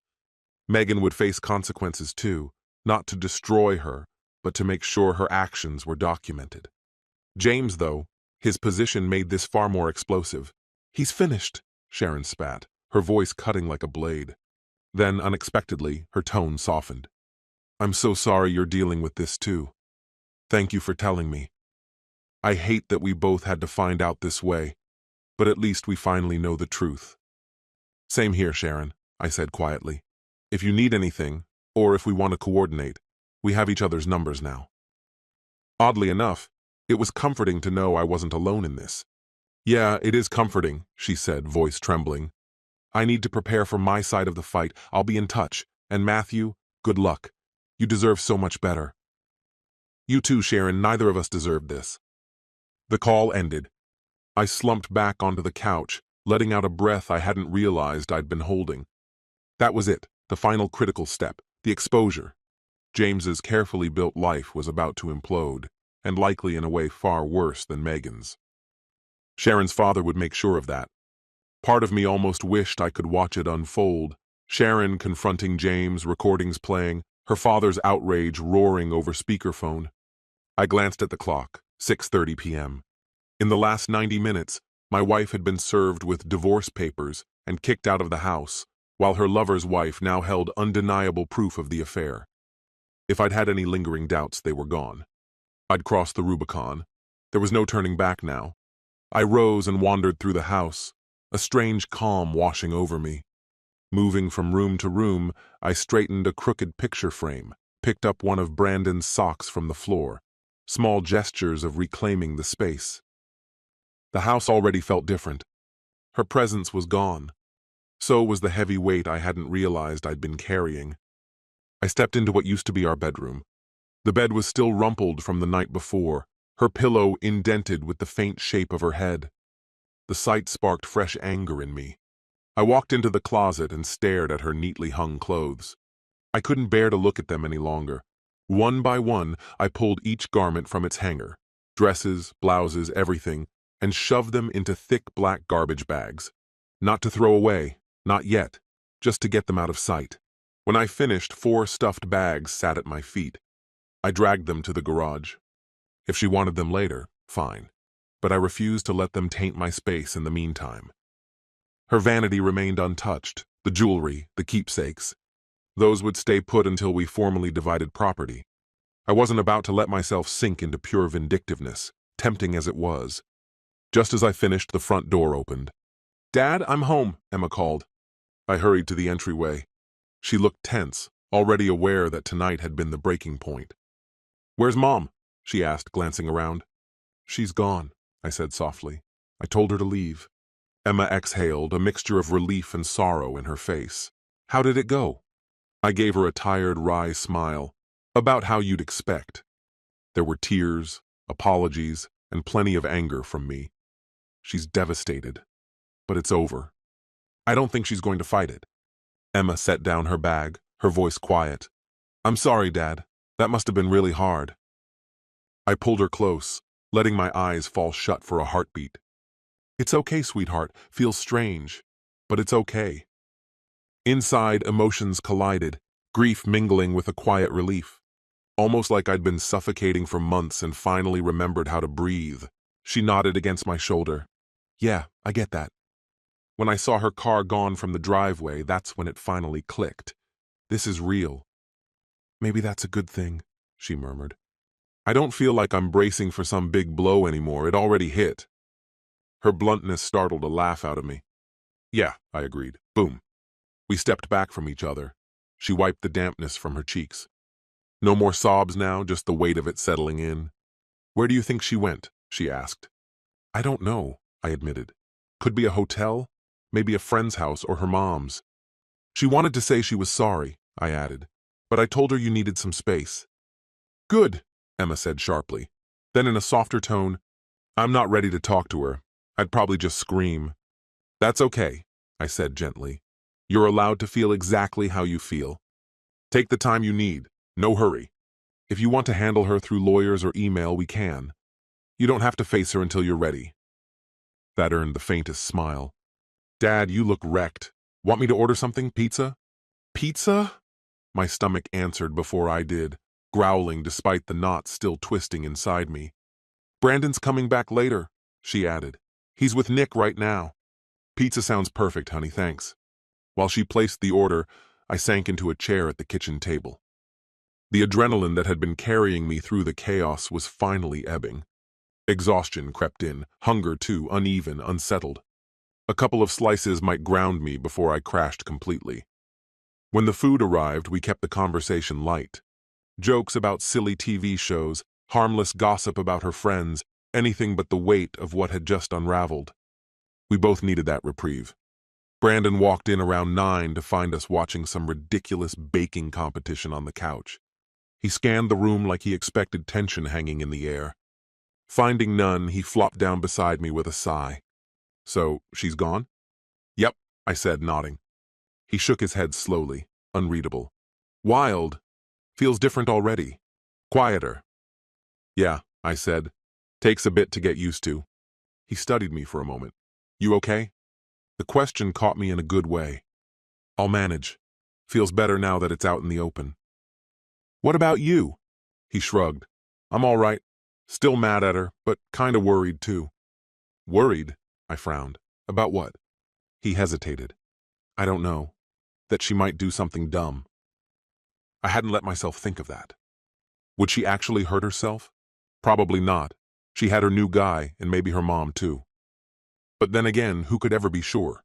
"She's got her golden boy," Emma muttered, bitter. "She'll be fine. She'll just run to him." Brandon rolled his eyes but didn't argue. "I told her to go to her mom's if she needed somewhere," I said. "Somebody will take her in. But that's not our problem anymore. She made her choice." Both kids nodded, though I caught the flicker of worry in Brandon's eyes. He always tried to hide it, but I knew he felt things deeper than he let on. "All that matters is we stick together," he said, giving my shoulder a quick pat. "You, me, Em, we'll get through this." That drew a genuine smile out of me. "We will." I hesitated for a second, then decided to share one more thing. "Oh, by the way, I called James's wife, told her everything." Their jaws practically hit the floor. "No way," Emma whispered, stunned but a little impressed. "You really did that?" "Yeah," I said, grinning. "She deserved to know. And get this, her dad sits on the hospital board. James's career, over." Brandon let out a low whistle. "Savage, Dad. That's... wow." Emma actually laughed, an honest, unrestrained laugh. The first I'd heard from her in days. By the time everything finally wound down, there was a very real chance that Mom and James wouldn't even have careers to go back to. "Wow," I whispered, feigning innocence as best I could. "Play dumb games, win dumb prizes." That earned a rare laugh from both of them. It felt strange, but good to share a joke again, even the kind of dark humor that only shows up after you've been through hell together. We needed that little release. We'd more than earned it. Not long after, fatigue hit me like a heavy tide. I told the kids I was calling it a night, and their hugs lingered longer than usual before they said goodnight. It was quiet acknowledgement of how close this storm had pulled us together. Alone in my room for real this time, I stared at the ceiling in the dark. Flashes from the confrontation replayed in my head.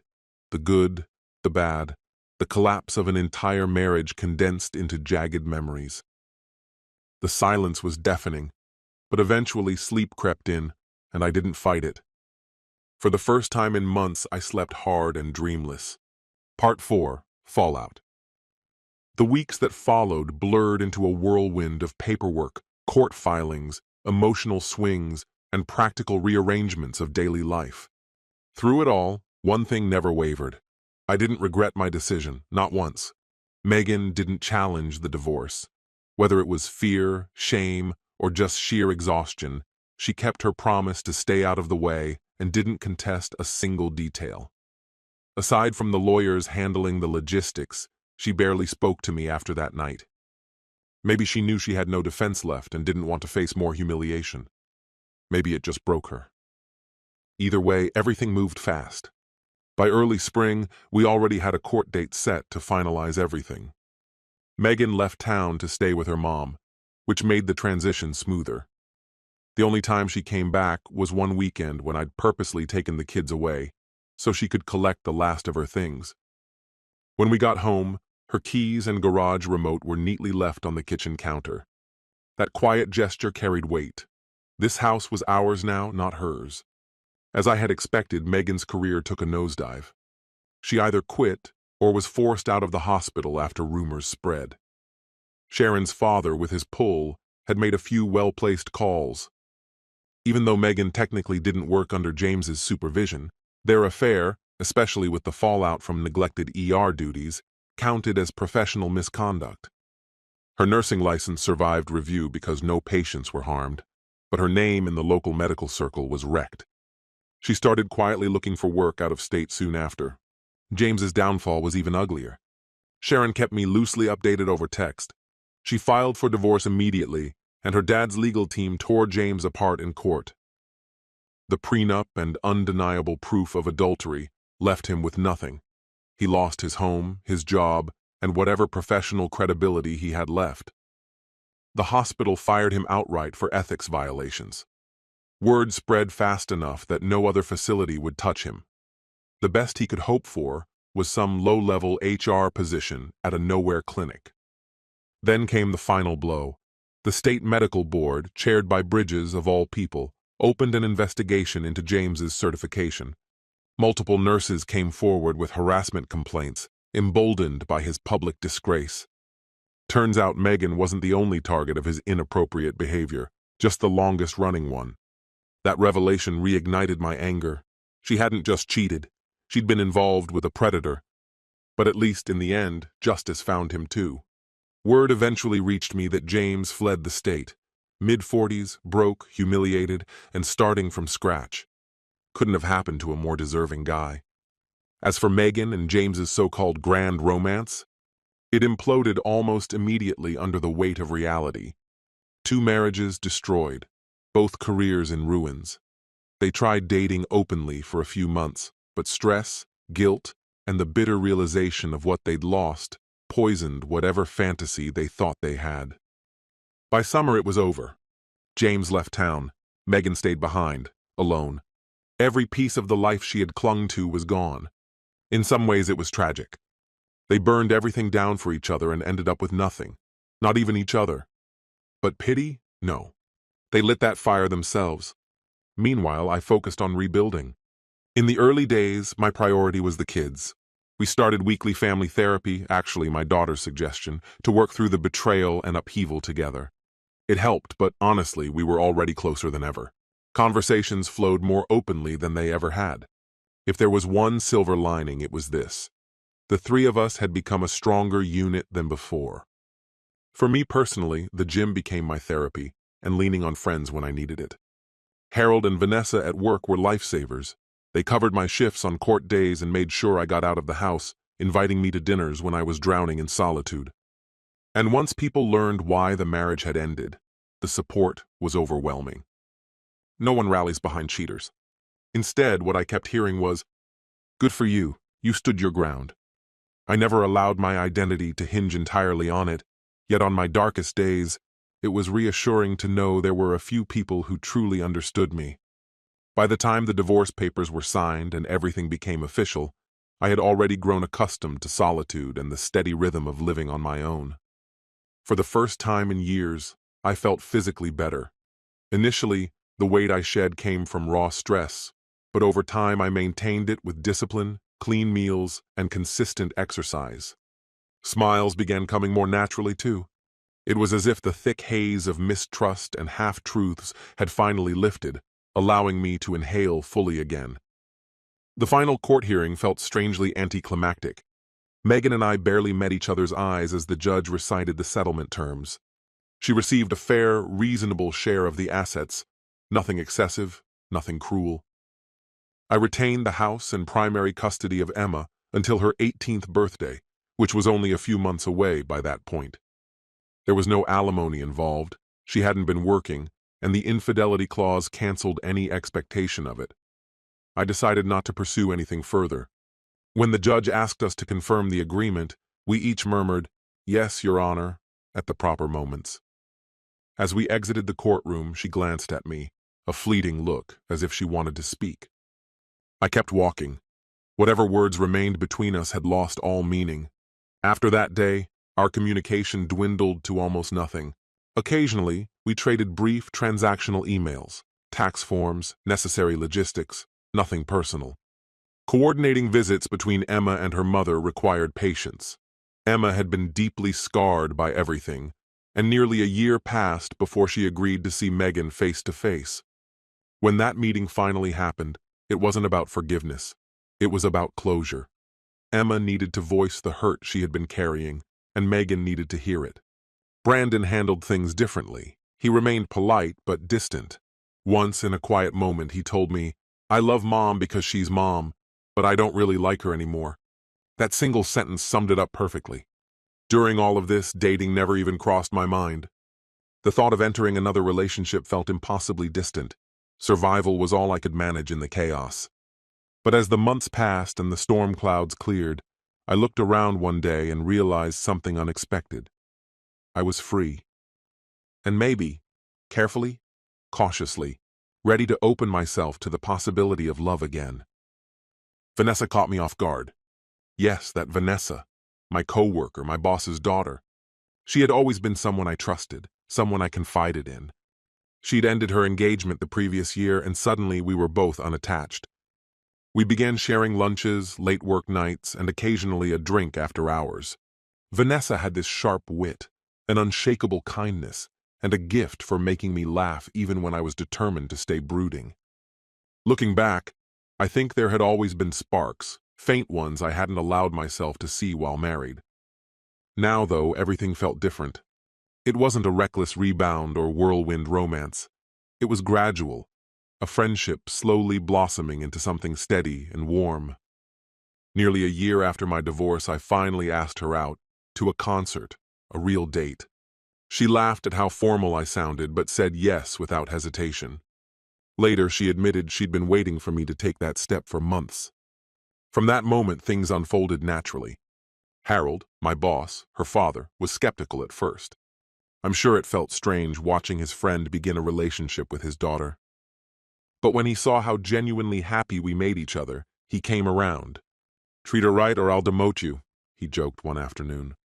I grinned. "Hurt your daughter? Not a chance. I've learned my lesson." 2 years later, I hardly recognized the man I used to be.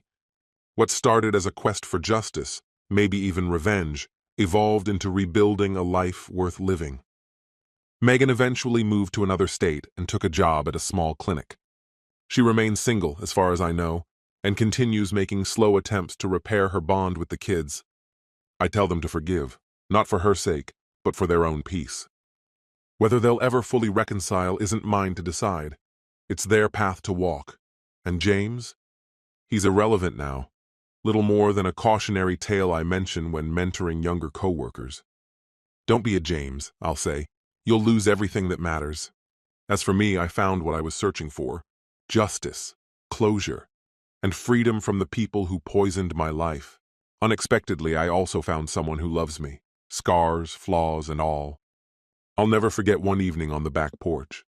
Vanessa and I sat side by side, glasses of wine in hand, watching the sunset stain the sky. She clinked her glass against mine and said, "Here's to new beginnings, and to kicking the past's ass." I chuckled. "I'll drink to that." As the light faded, she rested her head on my shoulder. "You know," she murmured, "I've always admired the way you handled it all. You were hurt, you were angry, but you didn't let it ruin you. You fought back, and then you moved forward. That's inspiring." I wrapped my arm around her. "I had help," I said quietly. "And there were nights I felt like I was breaking apart." "Maybe," she whispered, "but you made it through. Look at you now." She gestured toward the yard, quiet, serene, and the house where Emma, home from college, was baking brownies that filled the air with warmth. "You won, Matthew," she said softly. "In the end, you really did win." As the sky deepened into streaks of orange and purple, I thought about her words. Had I won? It didn't always feel like victory, more like surviving a war. But looking at the peace surrounding me, the absence of deceit, the love I had rebuilt, yes. That was victory. "I did, didn't I?" I whispered back. We sat there in silence, the ghosts of the past dissolving into dusk. My revenge had never been about destroying anyone's life. It had been about reclaiming mine, my integrity, my peace of mind. And in the end, I had done exactly that, and more. I lost a faithless spouse, but I gained back my self-respect. I strengthened my connection with my children. I discovered a love far more real than anything I'd known before. As the first stars blinked awake in the twilight, I raised a quiet toast in my heart. To karma, for evening the scales. To the future, bright at last, unburdened at last,